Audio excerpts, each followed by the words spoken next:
ಸ್ನೇಹಿತರೆ ನಮಸ್ಕಾರ. ಬುಕ್ ಬ್ರಹ್ಮದ ಮುಖಾಮುಖಿ ಮಾತುಕತೆಗೆ ತಮಗೆಲ್ಲ ಆತ್ಮೀಯವಾದ ಸ್ವಾಗತವನ್ನು ಕೋರ್ತೇನೆ.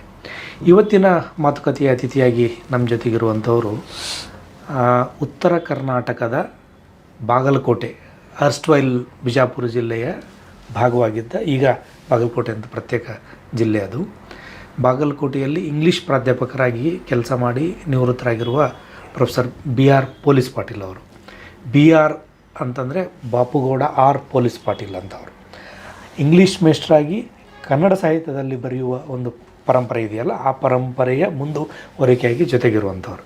ಬಟ್ ಮೇಸ್ಟ್ರ ಬಗ್ಗೆ ನನಗೆ ಇನ್ನೂ ಒಂದು ಕುತೂಹಲ ಏನು ಅಂತಂದರೆ, ಇಂಗ್ಲೀಷ್ ಮೇಸ್ಟ್ರುಗಳೆಲ್ಲ ಕನ್ನಡ ಸಾಹಿತ್ಯದಲ್ಲಿ ಕೆಲಸ ಮಾಡಿದ್ದಾರೆ. ಕನ್ನಡ ಮೇಸ್ಟ್ರುಗಳು ಜನಪದದಲ್ಲಿ ಕೆಲಸ ಮಾಡೋದು ಸಾಮಾನ್ಯ. ಇಂಗ್ಲೀಷ್ ಮೇಸ್ಟ್ರು ಜನಪದದಲ್ಲಿ ಕೆಲಸ ಮಾಡೋದು ಅಪರೂಪ. ಯಾಕೆ ಈ ಅಪರೂಪ? ನಿಮಗೆ ಹೆಂಗೆ ಅದು ಪ್ರವೇಶ ಅದು ಅಂತ? ಜನಪದ ಭಾಷೆಗೆ ಸಂಬಂಧಪಟ್ಟದ್ದಲ್ಲ, ಸಂಸ್ಕೃತಿಗೆ ಸಂಬಂಧಪಟ್ಟದ್ದು. ಖಂಡಿತವಾಗಿ. ನಾವು ಹೇಗೆ ಜನಪದಕ್ಕೆ ಹತ್ತಿರ ಅನ್ನೋದಕ್ಕೆ ನಾನು ಒಂದು ವಚನ ಬರೆದಿದ್ದೇನೆ. ನನ್ನ ಜೀವದ ಜೀವ ಜನಪದ, ಹೌದು. ನನ್ನ ಭಾವದ ಉಸಿರು ಜನಪದ, ನನ್ನ ಭಕ್ತಿಯ ಸೆಲೆಯೋ ಜನಪದ, ನನ್ನ ಹಾಡಿನ ದ್ರವ್ಯ ಜನಪದ, ಲೋಕವೃಕ್ಷದ ಬೇರು ಜನಪದ, ಜೀವಜಾತ್ರೆ ತೇರು ಜನಪದ, ಸಕಲ ಕಲೆಗಳ ತಾಯಿ ಜನಪದ, ಬೆವರು ಧರ್ಮದ ತಂದೆ ಜನಪದ, ಅಕ್ಷರ ಲೋಕದ ರಾಕ್ಷಸರಿಂದ ನನ್ನ ನಿಮ್ಮ ದೂರದಲ್ಲಿರಿಸಿದ ಅಸ್ತ್ರ ಜನಪದವಯ್ಯ ಸದ್ಗುರು ಬಸವಲಿಂಗ ಅಂತ. ಯಾಕೆ ಇದನ್ನು ನಾ ಬರದೆ ಅಂದರೆ, ನಾವು ಹುಟ್ಟಿದಾಗ ನಮಗೆ ಭಾಷೆ ಅಕ್ಷರ ರೂಪದಲ್ಲಿ ಗೊತ್ತಿರಲ್ಲ. ಹೌದು, ಮೌಖಿಕವಾಗಿ ಕಲಿಯೋದು. ಧ್ವನಿ ಇರುತ್ತೆ. ಆ ಧ್ವನಿಯ ಮೂಲಕ ನಾವೆಲ್ಲ ಏನೆಲ್ಲ ಕಮ್ಯುನಿಕೇಟ್ ಮಾಡ್ತೀವಿ. ಆ ರೀತಿಯಾದಂಥ ಒಂದು ವಾತಾವರಣದಲ್ಲಿ ಹುಟ್ಟಿದ ನಾವೆಲ್ಲರಿಗೂ ಕೂಡ ದೇಸಿ ನಮ್ಮ ತಾಯಿ ಸ್ವರೂಪದ್ದು. ಹಾಗಾಗಿ ನಾನು ಹುಟ್ಟಿ ಬೆಳೆದಂಥ ಪರಿಸರದ ಪ್ರಭಾವ ನನ್ನ ಮೇಲೆ ಆದದ್ದು. ತುಂಬ ಕುತೂಹಲಕ್ಕೆ ಒಂದು ಮಾತು ಇಲ್ಲಿ ಹೇಳಬೇಕು ಅನ್ನಿಸ್ತದೆ ನನಗೆ. ನಾನು ಹೇಳ್ತಿರ್ತೀನಿ, ನನ್ನ ಹೊಟ್ಟೆ ತುಂಬಿಸ್ಕೊಳ್ಳಿಕ್ಕೆ, ನನ್ನ ನಂಬಿದವ್ರ ಹೊಟ್ಟೆ ತುಂಬಿಸ್ಲಿಕ್ಕೆ ನಾನು ಒಂದು ಇಂಗ್ಲೀಷ್ ಎಮ್ಮೆ ಸಾಕಿದೆ. ಹೌದು. ಆ ಇಂಗ್ಲೀಷ್ ಎಮ್ಮೆ ನನ್ನ ಹೊಟ್ಟೆ ತುಂಬಿಸಿರ್ಬೋದು, ಆದರೆ ನನ್ನ ನೆತ್ತಿ ತುಂಬಿಸಿದ್ದು ಜನಪದ. ಬೆಳಗಾಗಿ ನಾನೆದ್ದು ಯಾರ್ಯಾರ ನೆನೆಯಲಿ, ಎಳ್ಳು ಜೀರಿ ಬೆಳೆಯೋಳ ಭೂತಾಯಿನ ಎದ್ದೊಂದು ಗಳಿಗೆ ನೆನೆದೇವ ಅಂತ ಹಾಡುವವರ ಪರಿಸರ ಅದು. ಬೆಳಗ್ಗೆ ಎದ್ದ ತಕ್ಷಣ ಬೀಸುಕಲ್ಲಿನ ಮುಂದೆ ಕುಂತು 4-5 ಗಂಟೆಗೆ ನಮ್ಮ ತಾಯಿ, ನಮ್ಮ ಅಕ್ಕ, ನಮ್ಮ ಅತ್ತೆ ಇವರೆಲ್ಲರೂ ಎದ್ದು ಬೀಸಲಿಕ್ಕೆ ಕೂಡುವಂಥ ಸಂದರ್ಭದೊಳಗೆ ಅವ್ರ ಜೊತೆನೇ ಎದ್ದು ನಿದ್ದೆಗಣ್ಣಾಗ ಹೋಗಿ ಅವ್ರ ತೊಡಿ ಮೇಲೆ ಮಲ್ಕೊಂಡು ಅವ್ರು ಬೀಸು ಆಗೋ ತನಕನೂ ಅವ್ರ ಹಾಡು ಕೇಳ್ಕೊಂತನೇ ಬೆಳೆದವ ನಾನು.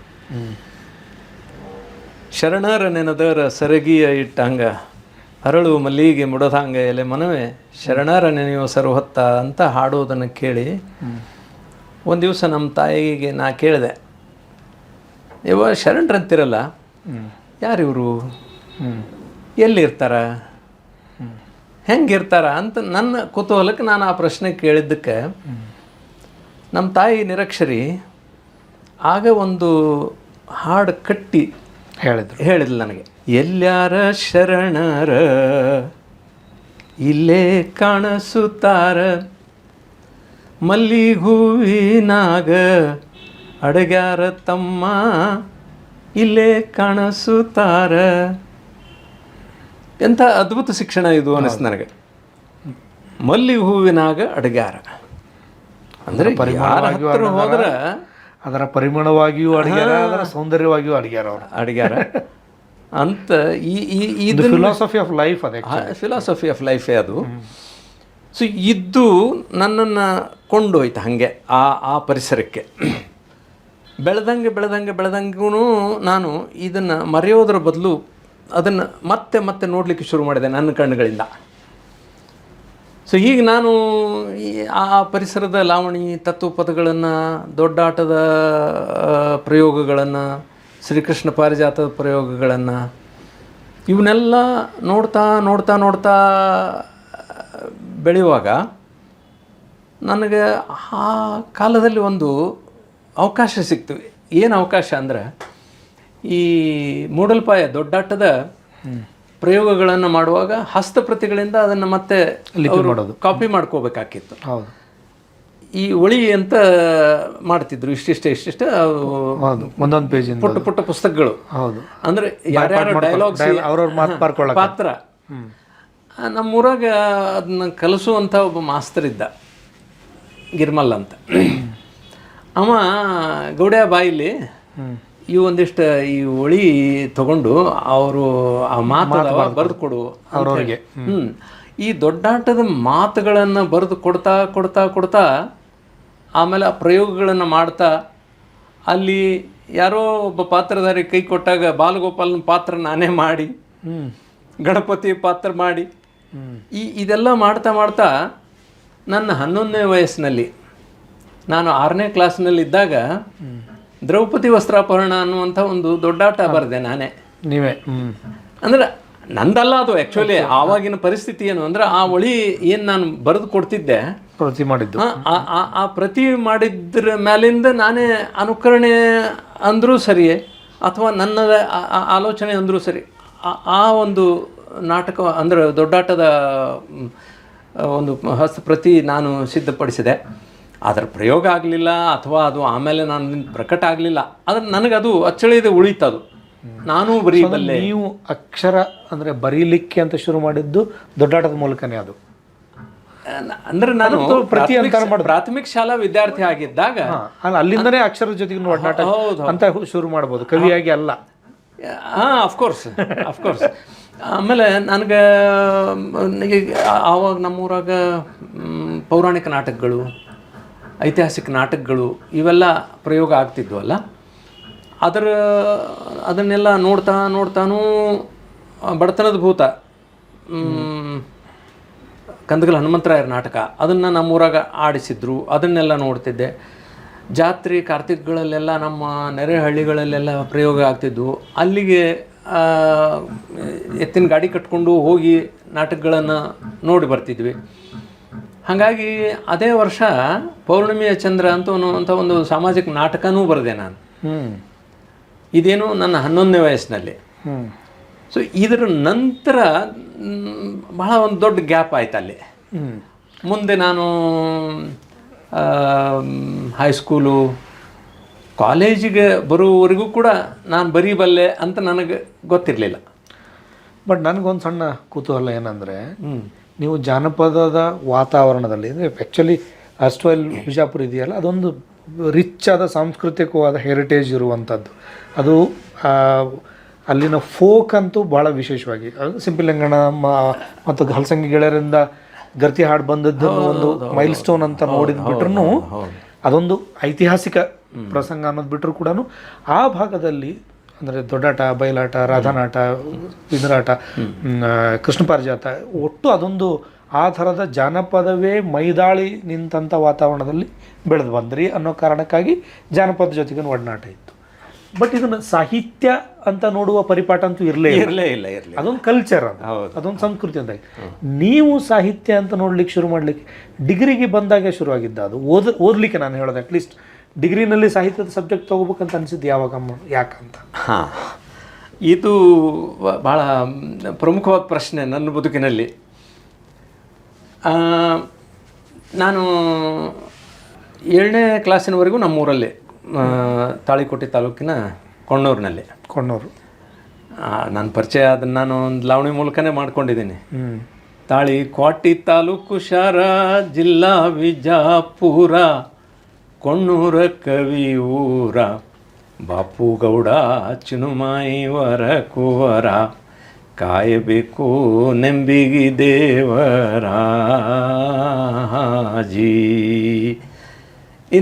ನನ್ನ ಪರಿಚಯ ಅಂದರೆ ಇಷ್ಟು ಹೇಳಿದರೆ ನನಗೆ ಇನ್ನೊಂದು ಸಣ್ಣ ಕುತೂಹಲ ಈ ಮಾತಿಗೆ ಪೂರ್ವಕವಾಗಿಯೇ, ಈ ಬಾಪುಗೌಡ ಅನ್ನೋ ಒಂದು ಹೆಸರಿದೆಯಲ್ಲ, ಅದು ಒಂದು ನಿರ್ದಿಷ್ಟವಾದ ಪ್ರದೇಶದಲ್ಲಿ ಮಾತ್ರ ಇರುವ ಹೆಸರು. ಅದು ಅದನ್ನು ನೀವು ಗುಲ್ಬರ್ಗಾ ಜಿಲ್ಲೆಯ ಸ್ವಲ್ಪ ಭಾಗ, ಹಳೆ ಬಿಜಾಪುರಿನ ಸ್ವಲ್ಪ ಭಾಗದಲ್ಲಿ ಮಾತ್ರ ಇದೆ. ಇವನ್ ಬಿಜಾಪುರನ ಬೇರೆ ಏರಿಯಾದಲ್ಲಿ ಇಲ್ಲ. ಅದು ಈ ಹೆಸರು ಅಪರೂಪದ ಹೆಸರು. ಸ್ವಲ್ಪ ಭಾಗ ರಾಯಚೂರಿನ ಕಡೆಗಳು.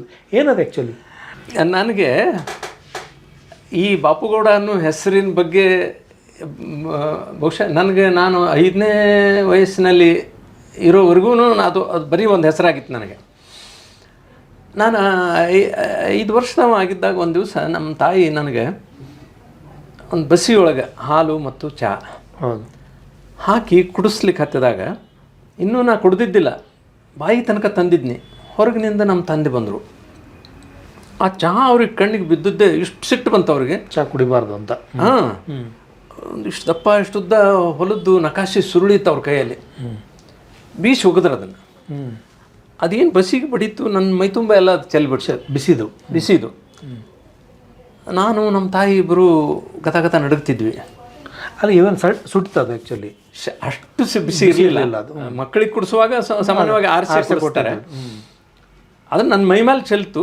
ನಾವಿಬ್ಬರು ನಡುಗ್ತಾ ಇದ್ದಾಗ ನಮ್ಮಪ್ಪ ನನ್ನ ಮಾತಾಡಿಸ್ಲಿಲ್ಲ, ನಮ್ಮ ತಾಯಿನ ಕೇಳಿದ್ರು, ಯಾಕೆ ಚಹಾ ಕುಡ್ಸಕತ್ತಿದ್ದ ಮಗು ಹೆದರಿದ್ಲು, ಅಳಾಕತ್ತಿದ್ಲು. ಅಳಬೇಡ, ಹೇಳಬೇಕು. ಇಲ್ರಿ ಎಮ್ಮೆ ಒಪ್ಪತ್ತು ಹಿಂಡ್ತಿತ್ತು, ಹಾಲು ಕಡಿಮೆ ಇದ್ದು ಅದಕ್ಕೆ ಅಂತಂದ್ಲು. ಅವರು ಲಾಜಿಕ್ ಹೆಂಗಿತ್ತು ಅಂದರೆ, ಒಂದೇ ದಿವಸದಾಗನೇ ಎಮ್ಮೆ ಒಪ್ಪತ್ತು ಹಿಂಡ್ತದೇನು, ದಿನ ಒಂದಿಷ್ಟಿಷ್ಟು ಕಡಿಮೆ ಹಿಂಡ್ತಾ ಬಂದು ನಿಲ್ಲಿಸ್ತದೆ, ಒಪ್ಪತ್ತಿಗೆ ಹಾಕುವಂಥದ್ದು, ಆಮೇಲೆ ನಿಲ್ಲಿಸ್ತದೆ. ಅದು ಸ್ವಲ್ಪ ಕಡಿಮೆ ಹಿಂಡಾಕ ಹತ್ತಿದಾಗ ನೀ ನನಗೆ ಯಾಕೆ ಹೇಳಲಿಲ್ಲ? ಹೌದು, ಆಲ್ಟರ್ನೇಟಿವ್ ವ್ಯವಸ್ಥೆ ಮಾಡ್ತಿದ್ದೆ. ಒಂದಲ್ಲ 4 ಎಮ್ಮೆ ತಂದು ಕಟ್ತಿದ್ನಲ್ಲ. ಅವಂಗ ಯಾರ ಹೆಸರಿಟ್ಟಿವಿ ಅನ್ನೋ ಖಬರದ ನಿನಗೆ ಅಂತ ನಮ್ಮಪ್ಪ ಅವತ್ತು ನಮ್ಮ ಅವ್ವನ ಕೇಳ್ದ. ನಾನು ಹುಟ್ಟಿದ್ದು 1950ನೇ ಇಸ್ವಿಯಲ್ಲಿ. ನಮ್ಮಪ್ಪನಿಗೆ ಆ ಬಾಪುವಿನ ಪ್ರಭಾವ, ಗಾಂಧಿ ಅವತ್ತು ನಮ್ಮ ಅವ್ವಗೆ ಆ ಪ್ರಶ್ನೆ ನಮ್ಮಪ್ಪ ಕೇಳ್ದ. ಆವತ್ತೇ ಕೊನೆ, ನಾನು ಎಂದೂ ಚಹಾ ಕುಡಿಲೇ ಇಲ್ಲ. ಅಂದರೆ ನನ್ನ ಹೆಸರನ್ನು ಇಟ್ಟು ಕೈ ಬಿಡಲಿಲ್ಲ ನಮ್ಮಪ್ಪ, ಅದನ್ನು ಎಸ್ಟ್ಯಾಬ್ಲಿಷ್ ಮಾಡಿದರು ನನ್ನೊಳಗೆ. ಸೊ ನೀನು ಬಾಪು ಅನ್ನೋದು. ಹಾಗಾಗಿ ಆ ಗಾಂಧಿ ನನ್ನ ಪ್ರತಿಯೊಂದು ಮಾರ್ಗದಲ್ಲಿ ಜೊತೆಗಿದ್ದಾರೆ. ಬಟ್ ಈಗ ನನ್ನ ಹಳೆ ಪ್ರಶ್ನೆಗೆ ವಾಪಸ್ ಬರ್ತೀನಿ. ಯಾಕಂದರೆ ಮಧ್ಯೆ ಒಂದು ಪ್ರಶ್ನೆ ಸೇರಿಸಿದ್ರಿಂದ ಅದು ವಿಷಯಾಂತರ ಆಗಬಾರ್ದು ಅಂತ. ಸಾಹಿತ್ಯದ ಕಡೆಗೆ ಹೊರಳಿದ್ದ ಇದಕ್ಕೆ ಸಂಬಂಧಪಟ್ಟಂಗೆ ಕೇಳ್ತಾ ಇದ್ದೆ ನಾನು. ಅದಕ್ಕೆ ಈ ಒಂದು ಇದು ಆದ ನಂತರ ನಾನು 7ನೇ ಕ್ಲಾಸ್ ಮುಗಿಸ್ಕೊಂಡು ಹೈಸ್ಕೂಲ್ಗೆ ಬಿಜಾಪುರಕ್ಕೆ ಹೋದೆ ನಾನು, ಸಿದ್ದೇಶ್ವರ ಹೈಸ್ಕೂಲು. ಅಂದರೆ ತಾಳಿಕೋಟೆಯಲ್ಲಿ ಸಮೀಪದ ದೊಡ್ಡ ಊರೇ ಬಿಜಾಪುರ? ಇಲ್ಲ ತಾಳಿಕೋಟೆ ನಮಗೆ ಹತ್ತಿರ. ಅದು ತಾಲೂಕೇನಾಗಿರಲಿಲ್ಲ ಅವಾಗ ತಾಲೂಕು ಇರಲಿಲ್ಲ, ಮುದ್ದೇಬಿಹಾಳ ತಾಲೂಕು. ಆದರೆ ನಾನು ಬಿಜಾಪುರಕ್ಕೆ ಯಾಕೆ ಹೋದೆ ಅಂದರೆ, ನನಗೆ ಹಳಕಟ್ಟಿಯವರು ಕಟ್ಟಿದಂಥ ಶಾಲೆ ಸಿದ್ದೇಶ್ವರ ಹೈಸ್ಕೂಲು ಭಾಳ ಪ್ರಸಿದ್ಧವಾದ ಹೈಸ್ಕೂಲ್ ಆವಾಗ. ಅದಕ್ಕಾಗಿ ನಾನು ಇದ್ರು ಅವಾಗ ಹಳಕಟ್ಟಿ ಹೋಗಿದ್ರು. 1964 ಅವರು ಇದು ಆಗಿದ್ದು. ನಾನು ಅಫ್ಕೋರ್ಸ್ ನಾನು 1962 ಬಿಜಾಪುರಕ್ಕೆ ಹೋಗಿನಿ. ಬಟ್ ನಾವು ಅವಾಗ ಯಾರಂತ ಭೇಟಿಯಾಗಿದ್ದೆ ಆಗೋ ಇದೇ ಇಲ್ಲ. ಬಟ್ ಅದು ಭಾಳ ಪ್ರಸಿದ್ಧ ಹೈಸ್ಕೂಲು ಅನ್ನುವಂಥದ್ದು ಒಂದು ನನಗೆ ಗೊತ್ತಿತ್ತು. ನಮ್ಮೂರಲ್ಲಿ ಒಬ್ಬರು ಸೀನಿಯರ್ ಪ್ರೊಫೆಸರ್ ಇದ್ದರು, ಪ್ರೊಫೆಸರ್ ಹಿಪ್ಪರಿಗೆ ಅಂಥೇಳಿ, SS ಹಿಪ್ಪರಿಗೆ ಅಂತ ಸಂಸ್ಕೃತ ಪ್ರೊಫೆಸರ್ ಅವರು, ನಮ್ಮೂರವರು. ಅವರು ಸಿದ್ದೇಶ್ವರ ಹೈಸ್ಕೂಲು ಅಂತ ನಮ್ಮ ಅಂದರೆ ಮನೆಗೆ ಬಂದಾಗ ನಮ್ಮ ಅಪ್ಪ ಅವ್ರ ಜೊತೆ ಮಾತಾಡೋದು ಕೇಳಿ ನಾನು ಅಲ್ಲಿಗೆ ಹೋಗ್ತೀನಿ ಅನ್ನುವಂಥ ಒಂದು ಇದರಿಂದ ಹೈಸ್ಕೂಲ್ ಶಿಕ್ಷಣಕ್ಕೆ ಹೋದ. ಹೌದು, 8ನೇ ಕ್ಲಾಸ್. ಅವಾಗ ನಮ್ಗೆ lower 8th, higher 8th, 9th, 10th ಅಂದರೆ 4 ವರ್ಷ ಹೈಸ್ಕೂಲ್ ಇತ್ತು ಅವಾಗ. ಅದಕ್ಕೆ ಲೋವರ್ 8th ನಾನು ಅಲ್ಲಿಗೆ ಬಿಜಾಪುರಕ್ಕೆ ಹೋದೆ. ದುರಂತ ಏನು ಅಂದರೆ, ನಮ್ಮ ಊರಾಗ 7ನೇ ಕ್ಲಾಸಿನವರೆಗೆ 5ನೇ ಕ್ಲಾಸ್ನಿಂದ ಇಂಗ್ಲೀಷ್ ಕಲಿಸ್ಬೇಕು ಅಂತಿದ್ರು ಕೂಡ ನಮ್ಮ ಊರಾಗ ಯಾರೂ ಇಂಗ್ಲೀಷ್ ಕಲಿಸೋ ಟೀಚರ್ಸೇ ಇರಲಿಲ್ಲ. 5ನೇ ಕ್ಲಾಸಿಂದು 6ನೇ ಕ್ಲಾಸಿಂದು ಬೋರ್ಡ್ ಮೇಲೆ ಅವ್ರು ಏನು ಬರೀತಿದ್ರು, ಯಾರೋ ಒಬ್ಬರನ್ನ ಕರೆಸ್ತಿದ್ರು ಬೇರೆ ಊರಿಂದ ಟೀಚರ್ಸನ್ನು ಕರೆಸಿ, ಪ್ರಶ್ನೆನೂ ಬರೆಯೋದು ಉತ್ತರನೂ ಬರೆಯೋದು ಎಲ್ಲ ಅವ್ರು ಬರೆದದ್ದನ್ನು ನಾವು ನೋಡಿ ಸುಮ್ಮನೆ ಕಾಪಿ ಮಾಡೋದು. ಹಾಗಾಗಿ ಇಂಗ್ಲೀಷ್ ನಮ್ಗೆ ಏನೂ ಗೊತ್ತಿರಲಿಲ್ಲ. ಇವನ್ ಆಲ್ಫಾಬೆಟ್ ಕೂಡ ಕಲೀಲಿಕ್ಕೆ ಏನು ಅಂದರೆ ಏನೂ ಗೊತ್ತಿಲ್ಲ, ಸುಮ್ಮನೆ ನೋಡಿ ಕಾಪಿ ಮಾಡೋ ಅಷ್ಟೇ ಇತ್ತು. ನಾನು 8ನೇ ಕ್ಲಾಸಿಗೆ ಬಿಜಾಪುರಕ್ಕೆ ಏನು ಹೋದೆ, ನನಗೆ ಎಷ್ಟು ಕಷ್ಟ ಬಂತು ಅಂದ್ರೆ, ಅಲ್ಲಿ ಉಳಿದವರೆಲ್ಲ ನನ್ನ ಕ್ಲಾಸ್ನ ಸಹಪಾಠಿಗಳು ಅವರು ನಿರರ್ಗಳವಾಗೆಲ್ಲ ಓದುವವರು ಇದನ್ನು ಮಾಡುವವರು, ಆದರೆ ಇಂಗ್ಲೀಷ್ನಲ್ಲಿ ಮಾತಾಡ್ತಿರ್ಲಿಲ್ಲ ಅಂದ್ರೂ ಅವರು ಇಂಗ್ಲೀಷ್ನಲ್ಲಿ ಸಾಕಷ್ಟು ಸ್ಕೋರ್ ಮಾಡೋರು. ನೀವು ನಿರಕ್ಷರಿ, ನಾನು ಇಲ್ಲಿಟ್ರೇಟೇ ಆಲ್ಮೋಸ್ಟ್. ನಿರಕ್ಷರಿನೇ ಅದು. ಹಿಂಗಾಯ್ತು. ಅಲ್ಲಿಂದ ನಾನು ಯಾವಾಗಾರ ಊರಿಗೆ ಬರ್ತಿದ್ನಲ್ಲ, ನಮ್ಮೂರೊಳಗೊಬ್ಬರು ನಿಂಗನಗೌಡ ಅಂತಿದ್ರು. ನಾನು ಊರಿಗೆ ಬಂದ ಕೂಡಲೇ ಹೈಸ್ಕೂಲ್ಗೆ ಹೋಗಿನಿ ಅಂತಂದ್ರೆ ಅವ್ರಿಗೆ ಭಾಳ ದೊಡ್ಡ ಇದು. ಅವಾಗ ಅವ್ರಿಗೊಂದು ಟೆಲಿಗ್ರಾಮ್ ಬಂದಿತ್ತು, ಇವ ಹೈಸ್ಕೂಲ್ಗೆ ಹೋಗ್ಯಾನ, ಓದ್ತಾನ ಬಾ ಅಂತ ತಿಳ್ಕೊಂಡು ಹೇಳಿ ನನಗೆ ಕೊಟ್ಟರು. ಟೆಲಿಗ್ರಾಮ್ ಓದಂತ ಇಂಗ್ಲೀಷ್ನಾಗಿತ್ತು. ಟೆಲಿಗ್ರಾಮೆಲ್ಲ ಇಂಗ್ಲೀಷ್ ಅಲ್ಲ. ನನಗೆ ಪ್ಯಾಪ್ಯಾರ್ಕೊಂಡ ಕುಂತೆ ನಾನು. ಆತೇಳ ನೀ ಕಲ್ತಿ ಊರು ಉದ್ಧಾರ ಮಾಡಿ ಅಂತಂದು ನನಗೆ ತುಂಬ ಇನ್ಸಲ್ಟ್ ಮಾಡಿ ಹೋದರು ಅವರು. ಆವತ್ತು ನನಗೆ ಬೆಂಕಿ ಹತ್ತು. ಅದು ಛಲ. ಏನು ಮಾಡಬೇಕು ಅಂದು ಅಲ್ಲಿಂದ ನಾನು ಹೋಗಿ ಒಬ್ಬರು ಎನ್ ವಿ ಪಾಟೀಲ್ ಅಂತ ಅಲ್ಲಿ ಟೀಚರ್ ಇದ್ದರು ಬಿಜಾಪುರದಲ್ಲಿ. ಅವ್ರ ಹತ್ರ ಟ್ಯೂಷನ್ಗೆ ಹೋಗಿ ಇಂಗ್ಲೀಷ್ ಕಲಿತು ಅವತ್ತೇ ಸಂಕಲ್ಪ ಮಾಡಿದೆ, ನಾನು ಇನ್ನು ಇಂಗ್ಲೀಷ್ ವಿಷಯದಲ್ಲೇ MA ಮಾಡಬೇಕು ಅಂತ. ಅಂದರೆ ಸಾಧನೆಗೆ ಕೇವಲ ಪ್ರೋತ್ಸಾಹ ಅಂತನೂ ಅಲ್ಲ, ಅವಮಾನ ಕೂಡ ಒಮ್ಮೊಮ್ಮೆ ನಮ್ಮನ್ನು ಅದು ಈವನ್ ಪ್ರೋತ್ಸಾಹಕ್ಕಿಂತ ಹೆಚ್ಚು ದೂರ ಕರ್ಕೊಂಡು ಹೋಗೋದು ಅವಮಾನ. ಹೌದು. ಹಾಗಾಗಿ ನಾನು ಇಂಗ್ಲೀಷ್ MA ಮಾಡಬೇಕು ಅನ್ನುವಂಥ ಸಂಕಲ್ಪ ಅವತ್ತು ಮಾಡಿ. ಡಿಗ್ರಿಗೆ ಬರುವಷ್ಟೊತ್ತಿಗಾಗಲೇ ಇಂಗ್ಲೀಷ್ ಶುರು ತಗೊಂಡ್ರಿ ನೀವು? ಡಿಗ್ರಿ ಓದಿ? ಹೌದು. ಸೆಕೆಂಡ್ ಇಯರ್ BAಗೆ ನಮಗೆ ಆಪ್ಷನಲ್ ತೊಗೋಬೇಕಾಗಿತ್ತು. ಮೇಜರ್ ಮೈನರ್, ಒಂದು ಮೇಜರ್ 2 ಮೈನರ್ ಸಬ್ಜೆಕ್ಟ್ ಇರ್ತಿದ್ದು. ಇಂಗ್ಲೀಷ್ ಮೇಜರ್ ತೊಗೊಂಡ್ರಿ? ಇಂಗ್ಲೀಷ್ ಮೇಜರ್ ತೊಗೊಂಡೆ. ಧಾರವಾಡದ ಇದರೊಳಗೆ ಬಿಜಾಪುರದೊಳಗೆ ಡಿಗ್ರಿ? ಇಲ್ಲ, ಕರ್ನಾಟಕ ಕಾಲೇಜಿಗೆ ಬಂದು ನಾನು ಡಿಗ್ರಿಗೆ. PUC ಒಂದು ಬಿಜಾಪುರದಲ್ಲಿ 1 ಇಯರ್ PUC ಇತ್ತು ನಮಗೆ. PUC ಅಲ್ಲಿ ಮುಗಿಸಿ BAಗೆ ಕರ್ನಾಟಕ ಕಾಲೇಜಿಗೆ ಬಂದೆ. BA 2ಗೆ English major, minor history Kannada. Actually ನೀವು ಬಿಜಾಪುರದವರಾಗಿರೋದ್ರಿಂದ ನೀವು ಮುಂಬೈ ಕರ್ನಾಟಕದವರೇ. ಹೌದು. ಬಿಜಾಪುರದ ಸಂಸ್ಕೃತಿಗೂ ಧಾರವಾಡದ ಸಂಸ್ಕೃತಿಗೂ ಏನು ವ್ಯತ್ಯಾಸ ಅನಿಸ್ತು ನಿಮಗೆ? ಆ್ಯಕ್ಚುಲಿ ವ್ಯತ್ಯಾಸ ಇದೆ. 2 ವ್ಯತ್ಯಾಸಗಳು ಏನು ಅಂದರೆ, ಒಂದು ಪ್ರಕೃತಿ. ನಮ್ಮಲ್ಲಿಯ ಆ ಒಣ ಬಣ ಇತ್ತಲ್ಲ, ಅದರ ಬದಲಿ ಹಸಿರು ಮಳಿ ಇದು ಒಂದು ಬದಲಾವಣೆ. ಆದರೆ ಸಾಂಸ್ಕೃತಿಕವಾಗಿ ಬಿಜಾಪುರಕ್ಕೂ ಮತ್ತು ಧಾರವಾಡಕ್ಕೂ ಬಹಳ ವ್ಯತ್ಯಾಸ ಅನ್ನಿಸ್ತು ನನಗೆ. ಕರೂರವರು ಗೊತ್ತಲ್ಲ ನಿಮಗೆ, NG ಕರೂರವರು? ಹೌದು. PUCಗೆ ನಮಗೆ ಅವರು ಇಂಗ್ಲೀಷ್ ಕಲಿಸ್ತಿದ್ರು. ನನಗೆ ಕುತೂಹಲ ಇತ್ತು, ಕಲಿಬೇಕು ಅಂತ. ಕ್ಲಾಸ್ ಬಿಟ್ಟು ಕೂಡಲೇ ಅವ್ರ ಹತ್ರ ಹೋಗಿ ಇದನ್ನೆಲ್ಲ ಮಾಡಿ ಏನೇನೋ ಪ್ರಶ್ನೆಗಳನ್ನು ಕೇಳ್ತಿದ್ದೆ. ಒಂದು ಸಾರಿ ತಪ್ಪಿ, ಸರ್ ನಾಳೆ ನಮಗೆ ಈ ಫ್ರೇಸಸ್ಸು ಕ್ಲಾಸಸ್ಸು ಬಗ್ಗೆ ಹೇಳ್ರಿ ಅಂದೆ. ಅವರು ಏನಂದರು, ದೊಡ್ಡ ಶಾಣೆ ಅದು ಹೇಳು, ನಾ ಏನು ಕಲಿಸ್ಬೇಕಂತ ನೀನೇ ಹೇಳ್ಬೇಕೇನು ನನಗೆ ಅಂದರು. ನನಗೆ ಆಘಾತ ಆಯಿತು. ನಾ ಏನು ತಪ್ಪು ಮಾಡಿದ್ನೇನು? ಅಲ್ಲ, ಅವ್ರಿಗೆ ನಾ ಏನು ಆದೇಶ ಮಾಡಿರಲಿಲ್ಲ. ಸರ್ ನಾಳೆಗೆ ನಮ್ಗೆ ಹೇಳ್ರಿ ಅಂದೆ. ನನಗೆ ಹಿಂಗೆ ಯಾಕಂದರು? ನಾನು ಆ್ಯಕ್ಚುಲಿ ಆ ಬಿಜಾಪುರ ಕಾಲೇಜ್ ಬಿಟ್ಟು ಧಾರವಾಡಕ್ಕೆ ಹೋಗೋದಕ್ಕೆ ಕಾರಣ ಆ ಥರದ್ದು ನನಗೊಂದು ಇನ್ಸಲ್ಟ್. ಅದು ಇನ್ಸಲ್ಟ್ ಅನಿಸ್ಲಿಲ್ಲ, ಒಟ್ಟಿನ ಮೇಲೆ ಯಾಕೋ ನನಗೆ ಡಿಸ್ಕರೇಜ್ ಆದಂಗೆ ಅನಿಸ್ತು. ಮುಂದಕ್ಕೆ ಹೋಗಬೇಕು ಅಂತಂದು ಅಲ್ಲಿಂದ ಧಾರವಾಡಕ್ಕೆ ನಾನು ಹೋಗುವಾಗ ಈ ಟ್ರಾನ್ಸ್ಫರ್ ಸರ್ಟಿಫಿಕೇಟು ಎಲ್ಲಿ ನಾವು ಅಡ್ಮಿಷನ್ ಮಾಡಿಸ್ತೀವಿ ಆ ಕಾಲೇಜಿಗೆ ಅದನ್ನು ಕೊಟ್ಟು ಕಳಿಸ್ಬೇಕಲ್ಲ. ಹೌದು. ಅದು ಬಿಟ್ಟು ಅಲ್ಲೊಬ್ಬರು ನಮ್ಮ ಊರಿನ ಬೀಗರು ಕ್ಲರ್ಕ್ ಇದ್ದರು. ಅವ್ರ ಕಡೆಯಿಂದ ನಂದು ಕೈಯಾಗ ಬೈ ಹ್ಯಾಂಡ್ ನಂದು ಸರ್ಟಿಫಿಕೇಟ್, ಟ್ರಾನ್ಸ್ಫರ್ ಸರ್ಟಿಫಿಕೇಟ್ ತೊಗೊಂಡು ಧಾರವಾಡಕ್ಕೆ ಹೋದೆ. ನನಗೆ ಅಲ್ಲಿ ಕರ್ನಾಟಕ ಕಾಲೇಜ್ನಲ್ಲಿ ಇದು ಸಿಗ್ತದೋ ಇಲ್ಲೋ ಅದು ಗೊತ್ತಿಲ್ಲ ನನಗೆ. ಆದರೂ ಒಂದು ಛಲ, ಅಲ್ಲಿಗೆ ಹೋಗ್ಬೇಡ ಅಂತ ಹೋದೆ. ಸುದೈವಕ್ಕೆ ನನಗೆ ಅಡ್ಮಿಷನ್ ಸಿಕ್ತು. ಆಮೇಲೆ ಪೂರಕವಾದ ವಾತಾವರಣ ಸಿಕ್ತು. ನಾನು ಯಾವ ರೀತಿಯಾಗಿ ಈ ಪ್ರಶ್ನೆಗಳನ್ನು ಮಾಡಿದರೂ ಕೂಡ ನನಗೆ ಎನ್ಕರೇಜ್ ಮಾಡುವಂಥ ಅಲ್ಲಿ ಪ್ರೊಫೆಸರ್ಸು ಸಿಕ್ಕರು. ಒಳ್ಳೆಯ ವಾತಾವರಣ, ಸಾಂಸ್ಕೃತಿಕವಾಗಿಯೂ ಕೂಡ ಅಲ್ಲಿ ನಮಗೆ ಒಂದು ಅವಕಾಶ ಸಿಕ್ತು. ಬಟ್ ನೀವು ಕವಿ ಆಗಲಿಕ್ಕೆ ಧಾರವಾಡನೂ ಕಾರಣ ಅಂತ ಅನಿಸ್ತದೆ? ಖಂಡಿತವಾಗಿಯೂ. ಖಂಡಿತವಾಗಿಯೂ ನಾವು ಧಾರವಾಡದ ವಾತಾವರಣ ನೋಡಿದಾಗೆಲ್ಲ ಅಲ್ಲಿ ಹಸಿರು ಮತ್ತು ಕವಿಗಳೇನಿದ್ರಲ್ಲ ಬೇಂದ್ರೆ ಅಂಥವರು ಅವರು ನಮ್ಮ ಕಣ್ಮುಂದೆ ನೋಡ್ತಿದ್ವಿ. ಆಮೇಲೆ ಆ ಕಾಲೇಜಿನ ಕಾರ್ಯಕ್ರಮಗಳಿಗೆ ಬರುವಂಥ ಅತಿಥಿಗಳು ಅವರಿಂದ ನಮಗೆ ಪ್ರೇರಣೆ ಆಗ್ತಿತ್ತು. ಹಾಗಾಗಿ ನಾನು ಅಲ್ಲಿ ಒಂದು ಗಾಂಧಿ ಬಗ್ಗೆ ಒಂದು ಕವಿತಾ ಬರೆದೆ ಮೊದಲು. ಗಿರೀಶ್ ಕಾರ್ನಾಡರ ಅಧ್ಯಕ್ಷತೆ ಒಳಗೆ ಅಲ್ಲಿ ಒಂದು ಕವಿಗೋಷ್ಠಿ ನಡೀತು. ಆ ಕವಿಗೋಷ್ಠಿ ಒಳಗೆ ನಾನು ಆ ಕವಿತೆ ಓದಿದೆ.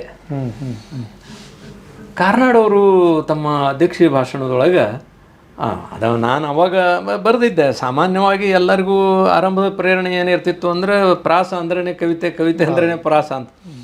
ಓ ತಂದೆ ಗಾಂಧಿ ಮಹಾತ್ಮ, ನಮಗಾಗಿ ನೀನಾದೆ ಹುತಾತ್ಮ, ಮೆರೆಯುತ್ತಿದೆ ಸ್ವರ್ಗದಲ್ಲಿ ನಿನ್ನ ಆತ್ಮ, ಮತ್ತೆ ಬಾ ಭೂಮಿಗೆ ಪಾವನ ಆತ್ಮ ಅಂತ ಹಿಂಗೆ ನಾನು ಬರೆದಿದ್ದೆ. ಅವರು ತಮ್ಮ ಅಧ್ಯಕ್ಷೀಯ ಭಾಷಣದೊಳಗೆ ಹೇಳಿದರು, ಕವಿತೆಗೆ ಪ್ರಾಸ ಬೇಕು ಅಂತಿಲ್ಲ, ಪ್ರಾಸವೂ ಒಂದು ಪ್ರಾಸವೇ ಅಲ್ಲ, ಲಯ ಭಾಳ ಮುಖ್ಯ ಕವಿತೆಗೆ ಅಂತ ಅವರು ಏನು ಹೇಳಿದ್ರಲ್ಲ. ಆವಾಗ ನನಗೆ ನನ್ನ ಶಾರ್ಟ್ ಕಮಿಂಗ್ಸ್ ಏನು ಅಂತ ನಾನು ಆಲೋಚನೆ ಮಾಡಿಕೊಂಡು ಅದನ್ನು ಸ್ವಲ್ಪ ಬದಲಾವಣೆ ಮಾಡಿಕೊಂಡೆ ಕವಿತೆ ಬರೆಯೋದ್ರೊಳಗೆ. ಎರಡನೇದು, ಅಲ್ಲಿ ಯೂತ್ ಫೆಸ್ಟಿವಲ್ನಾಗ ಈ ನಾಟಕಗಳನ್ನು, ಗ್ರೂಪ್ ಸಾಂಗ್ಗಳನ್ನು ಇವನ್ನೆಲ್ಲ ಮಾಡ್ತಿದ್ವಲ್ಲ. ಹೇಳಿದ್ನಲ್ಲ, ಮಲ್ಶೆಟ್ಟಿ ನನ್ನ ಕ್ಲಾಸ್ಮೇಟ್. ಅಂದರೆ ಅವನು ಕನ್ನಡ ಸಬ್ಜೆಕ್ಟು, ನಂದು ಇಂಗ್ಲೀಷು. ಆದರೆ ನಾವು ಒಂದೇ ರೂಮ್ನಲ್ಲಿ ಇದ್ದು ಓದ್ತಿದ್ವಿ. ಹೀಗಾಗಿ ಈ ನಾಟಕಗಳನ್ನು ಒಂದು ನಾ ಊರಿನೊಳಗೆ ಬರೆದಿದ್ದು ದೊಡ್ಡಾಟದ ರಿವೈವಲ್ ಆಯಿತು ಅಲ್ಲಿ. ಆಮೇಲೆ ಅಲ್ಲಿ ನಾನು ದೊಡ್ಡಾಟದ ಸಣ್ಣ ಸಣ್ಣ ಪ್ರಸಂಗಗಳನ್ನು ಬರೆದು, ರಾವಣವಧ ಅನ್ನುವಂಥ ಒಂದು ಪ್ರಸಂಗ ಬರೆದು ನಾವು ಅವರೆಲ್ಲ ಕೂಡಿ ಅಲ್ಲಿ ಆಡಿದ್ವಿ. ಆಮೇಲೆ ಯೂತ್ ಫೆಸ್ಟಿವಲ್ಗೆ ನಾಟಕ ಮಾಡಿದ್ದೀವಿ. ನಮ್ಮ ನಾಟಕಕ್ಕೆ ಬಹುಮಾನ ಬಂತು. ಹೇಗೆ ಒಂದು ಇನ್ನೊಂದಕ್ಕೆ ದಾರಿ ಮಾಡಿಕೊಡ್ತದೆ ಅನ್ನೋದಕ್ಕೆ ಶ್ರೀನಿವಾಸ್ ಕುಲಕರ್ಣಿ ಅಂತ ಆವಾಗ ಧಾರವಾಡ ಆಕಾಶವಾಣಿ ಸ್ಟೇಷನ್ ಡೈರೆಕ್ಟರ್ ಇದ್ದರು. ಅವ್ರದ್ದೊಂದು ಹಾರ ತುರಾಯಿ ಅಂತ ನಾಟಕ ನಾವು ಯೂತ್ ಫೆಸ್ಟಿವಲ್ಗೆ ಆಡಿದ್ವಿ. ಅದರೊಳಗೆ ಮಲ್ಶೆಟ್ಟಿ ನನ್ನ ಅಳಿಯನ ಪಾತ್ರ ಮಾಡಿದ್ದ, ನಾನು ಮಾವ. ಅಂದರೆ ಹಾರಕ್ಕಾಗಿ, ಅಂದರೆ ಈಗ ಮೂದಲಿಸ್ತಿರ್ತಾರೆ, ನೀ ಏನು ಭಾಳ ದೊಡ್ಡ ಸಾಹಿತಿ ಇದ್ದೀ ನೀನು, ನಿನ್ನೆ ಯಾರು ಕರೀತಾರೆ, ನಿನ್ನೆ ಯಾರು ಸನ್ಮಾನ ಮಾಡ್ತಾರ ಅಂತ ಅಂದದ್ದಕ್ಕೆ ಅವ ಏನು ಮಾಡಿರ್ತಾನೆ, ಒಂದು ಹಾರ ಕೊಂಡ್ಕೊಂಡು ಅದನ್ನು ಹಾಕ್ಕೊಂಡು ಬಂದಿರ್ತಾನೆ. ಅದ್ರದ್ದು ರೊಕ್ಕ ಕೊಟ್ಟಿರಂಗಿಲ್ಲ. ಇಲ್ಲಿ ಬರೋದ್ರೊಳಗನೆ ಹಾರದ್ದು ರೊಕ್ಕ ಕೊಟ್ಟಿಲ್ಲ ಅಂತೇಳಿ ಅವ ಮನೆಗೆ ಬರ್ತಾನೆ. ನೋಡಿ ನನಗೆ ಎಷ್ಟು ಸನ್ಮಾನ ಮಾಡ್ಯಾರ ಅಂತ ಹೆಂಡತಿ ಮುಂದೆ ಅವ ಎಲ್ಲ ಬಡಿವಾರ ಮಾಡುವಾಗ ಅವ ಬಂದದ್ದು ಇದಾಗಿ ಹಾರ ತುರಾಯಿ ಎಲ್ಲ ಅಂದರೆ ಭ್ರಮ ನಿರಸನ ಆಗುವಂಥ ಒಂದು ಕತೆ. ಅದು ಭಾಳ ಹಾಸ್ಯ ನಾಟಕ. ಅದು ನಮಗೆ ಫಸ್ಟ್ ಪ್ರೈಸ್ ಬಂತು ನಾಟಕಕ್ಕೆ. ಅದಕ್ಕೆ ಶ್ರೀನಿವಾಸ್ ಕುಲಕರ್ಣಿ ಅವರು ಏನು ಮಾಡಿದರು, ನಮ್ಮನ್ನು ಕರೆದು ನಮ್ಮ ತಂಡದ ಇದನ್ನೇ ಒಂದು ಅಲ್ಲಿ ರೆಕಾರ್ಡಿಂಗ್ ಮಾಡಿ ಅವತ್ತೇ ಪ್ರಸಾರ ಮಾಡಿದ್ರು. ಸೊ ಅವಾಗ ನಾವು ಸ್ಟಾರ್ ಆದ್ವಿ. ಆಡಿಯೋ ನಾಟಕ ಅವಾಗ ಆಕಾಶವಾಣಿ ಅಂದ್ರೇ ಭಾಳ ದೊಡ್ಡ ಅಚೀವ್ಮೆಂಟ್ ಅದು. ನಾವು ನಮ್ಮ ನಾಟಕ ರೇಡಿಯೋದಾಗ ಬಂತು ಅಂತ ಊರು ತುಂಬ ಹೇಳ್ಕೊಂಡಿದ್ದೇನು ಇದೆಲ್ಲ ಮಾಡಿ ಮುಂದೆ ಅದರಿಂದ ನಮಗೆ ಈ ಕಲ್ಚರಲ್ ಕನೆಕ್ಷನ್ಸು ಶುರು ಆಯಿತು. ಆಮೇಲೆ ಭಾಷಣ ಸ್ಪರ್ಧೆಗಳಲ್ಲಿ ಈಗ ನನಗೆ ಇದೇ ಹಂತದಲ್ಲಿ ಒಂದು ಪ್ರಶ್ನೆ ಕೇಳಬೇಕಂತ ಅನ್ನಿಸ್ತದೆ. ಏನಂದ್ರೆ, ನೀವು ಧಾರವಾಡದಲ್ಲಿದ್ದಾಗ ಆಲ್ರೆಡಿ ಕವಿತೆ ಬರೆಯುವ ಒಂದು ಕವಿಗಳ ಅಂದರೆ ಒಂದು ಗುಂಪು ಇತ್ತಲ್ರಿ, ಎಸ್ಟಾಬ್ಲಿಷ್ಡ್ ಪೊಯೆಟ್ಸ್ ಇದ್ರಲ್ಲಿ, ಸೀನಿಯರ್ ಪೊಯೆಟ್ಸ್ ಎಲ್ಲ ಇದ್ದರು.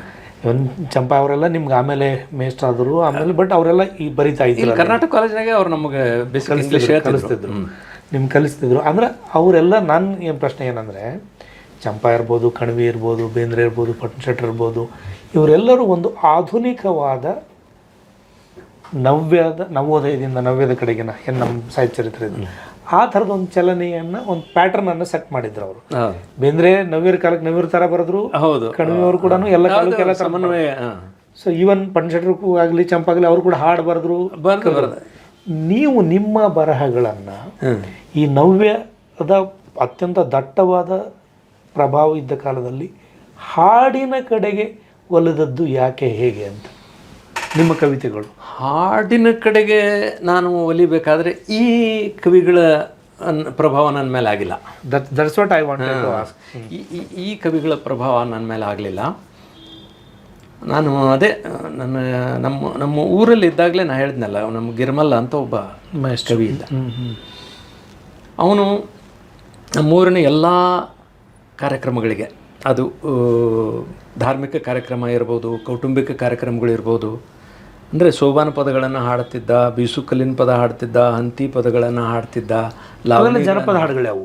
ಜನಪದ ಅಂದರೆ ಅವ ಕಟ್ಟಿ ಹಾಡ್ತಿದ್ದ, ಆಶು ಕವಿಯ. ಅದೊಂದು ದೊಡ್ಡ ದುರಂತ ಅದು. ನಾವು ಪೊಲೀಸ್ ಪಾಟೀಲರು, ಅವರು ನಮ್ಮ ಸಂಬಂಧಿಕರೇ. ದೊಡ್ಡ ಆಸ್ತಿವಂತ ಆತ, 100 ಎಕರೆ ಹೊಲದ ಮಾಲೀಕ, ಒಬ್ಬನೇ ಮಗ. ಆದರೂ ಭಾಳ ಮುಗ್ಧ. ಈ ಕಡೆ ಅವನ ಗಮನ ಹೋಗಿ ಏನು ಮಾಡ್ತಿದ್ದ ಅಂದರೆ, ಒಂದು ನರ್ಸಿಂಗ್ ಚುಟ್ಟ ಸೇರ್ತಿದ್ದ.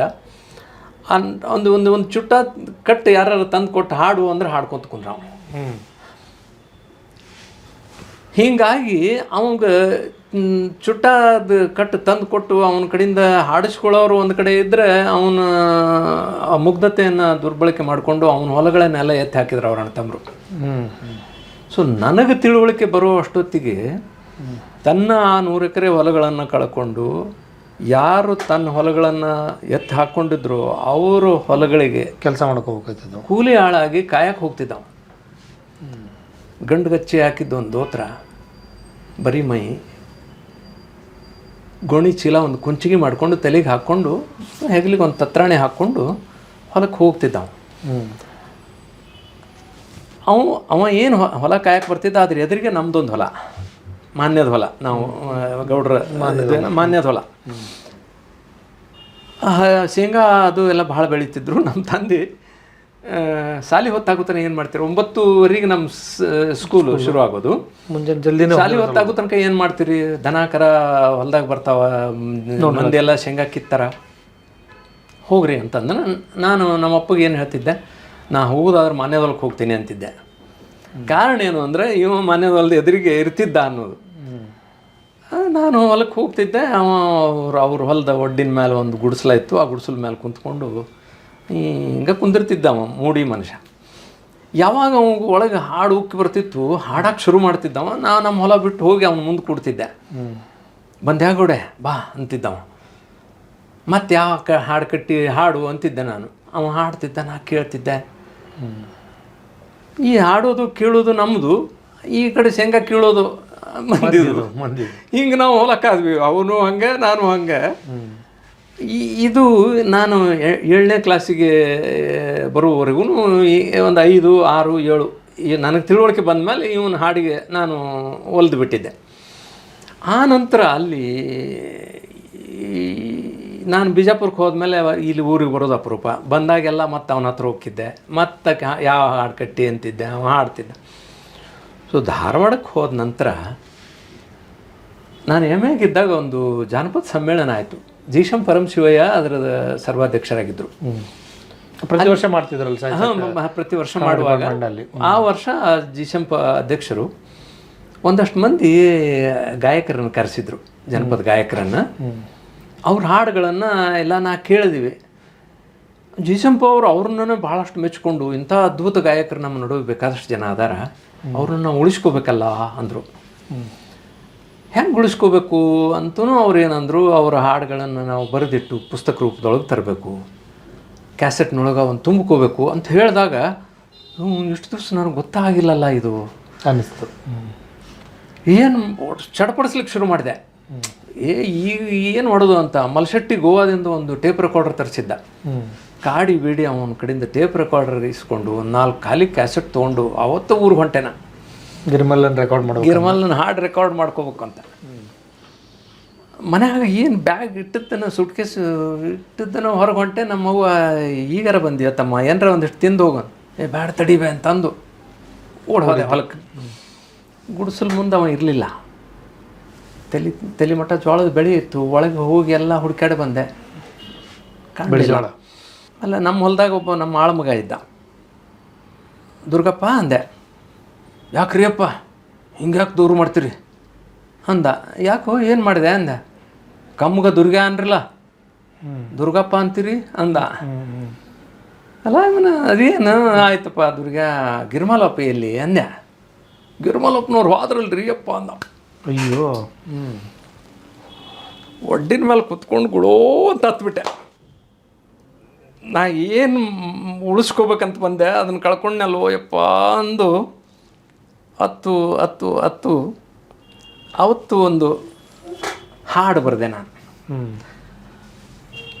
ಖುಷಿಯಿಂದ ಕುಣಕೊಂತ ಹಾಡ್ಯಾನ ಗಿರಮಲ್ಲ, ಊರೆಲ್ಲ ಅಂತ ತಿಹುಚಮಲ್ಲ, ಊರೆಲ್ಲ ಅಂತ ತಿಹುಚಮಲ್ಲ, ಅವನಾಡ ತಿಳದಾವ ತಿಂದಾನ ಸೆಮಿ ಬೆಲ್ಲ.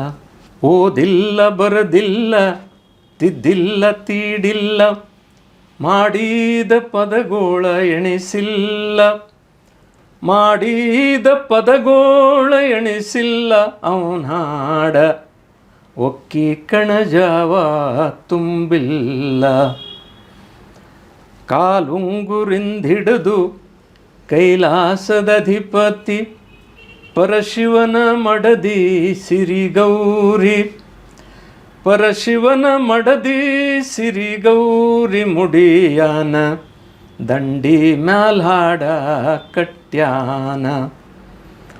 ಹಾಡಂದ್ರು ಹಾಡ್ಯಾನ ಬ್ಯಾಡಂದ್ರು ಹಾಡ್ಯಾನ, ಮನಸ್ಸಿನ ಜಡ್ಡ ಕಳದಾನ, ಮನಸ್ಸಿನ ಜಡ್ಡ ಕಳದಾನ ಗಿರಮಲ್ಲ, ಭವರೋಗ ವೈದ್ಯ ತಾನಾಗ್ಯಾನ.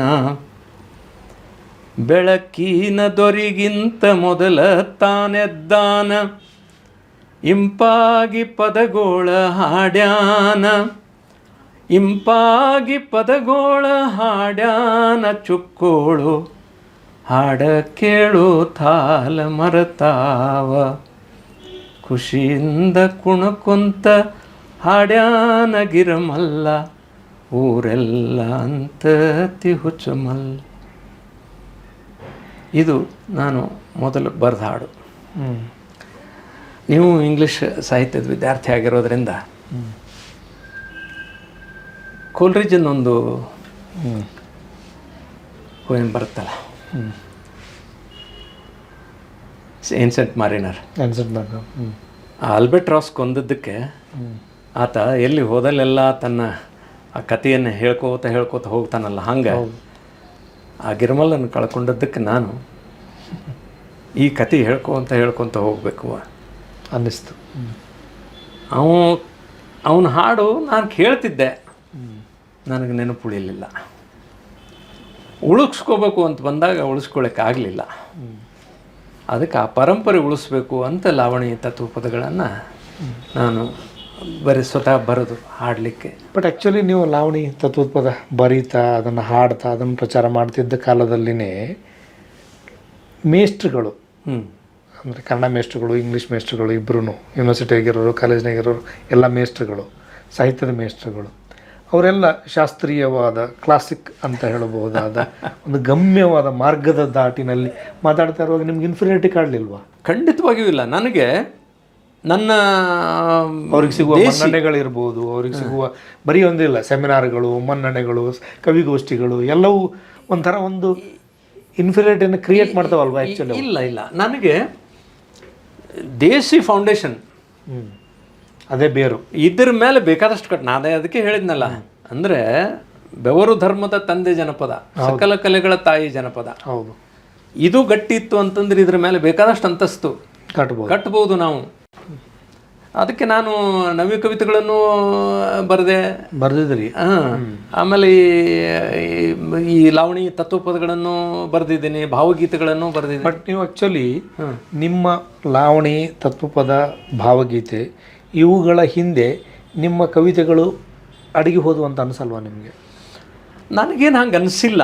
ಯಾಕೆಂದರೆ ನಾನು ಯಾವಾಗ ಬರಿತೀನಿ ಆಗ ನನಗೆ ಆ ಕ್ಷಣಕ್ಕೆ ಏನು ಅನ್ನಿಸ್ತದೆ ಅಂತಂದರೆ, ಈ ಕ್ಷಣಕ್ಕೆ ಇದು ಪ್ರಸ್ತುತ. ನನಗೆ ಇದನ್ನು ಬೇರೆಯವರು ಒಪ್ಕೋಬೇಕು ಅನ್ನುವಂಥ ಯಾವ ಹಠನೂ ಇಲ್ಲ. ನನಗೆ ಮನ್ನಣೆ ಸಿಗಬೇಕು ಅಂತೂ ನಾನು ಬರ್ದವಲ್ಲ. ಮನ್ನಣೆ ಸಿಕ್ತು ಅಂದರೆ ಆಯಿತು, ಅದನ್ನು ಜನರು ಗುರುತಿಸಿದ್ದಾರೆ ಅಂತ ನನಗೆ ಅನಿಸ್ತದು. ಇರಲಿಲ್ಲ ಅಂದರೆ ಇಲ್ಲ. ಅಂದರೆ ನಿಮ್ಮ ಹುಡುಕಾಟವೇ ನಿಮ್ಮ ಬರವಣಿಗೆಗೆ ಖಂಡಿತವಾಗಿಯೂ ನನಗೆ ಯಾವ ಪಂಥಕ್ಕೆ ಮತ್ತು ಯಾವುದೇ ಒಂದು ಇಸಮ್ಗೆ ಒಳಗಾಗಿ ನಾನು ಯಾವತ್ತೂ ಬರೀಲಿಲ್ಲ. ಬರಿಬೇಕಂತ ಅನಿಸ್ಲೇ ಇಲ್ಲ ನನಗೆ. ಏನಾದರೂ ಸ್ಪೆಸಿಫಿಕ್ ಕಾರಣ ಇತ್ತು ಅದಕ್ಕೆ ಹಂಗೆ ಅನ್ನಿಸ್ದೇ ಇರೋದಕ್ಕೆ? ಇಲ್ಲ, ನಮ್ಮ ಸ್ವಂತಕ್ಕೆ ನಮಗಿರುವಾಗ ಇನ್ನೊಬ್ಬರದನ್ನೇ ನಾವು ಅನುಕರಣೆ ಯಾಕೆ ಮಾಡಬೇಕು? ಈಗ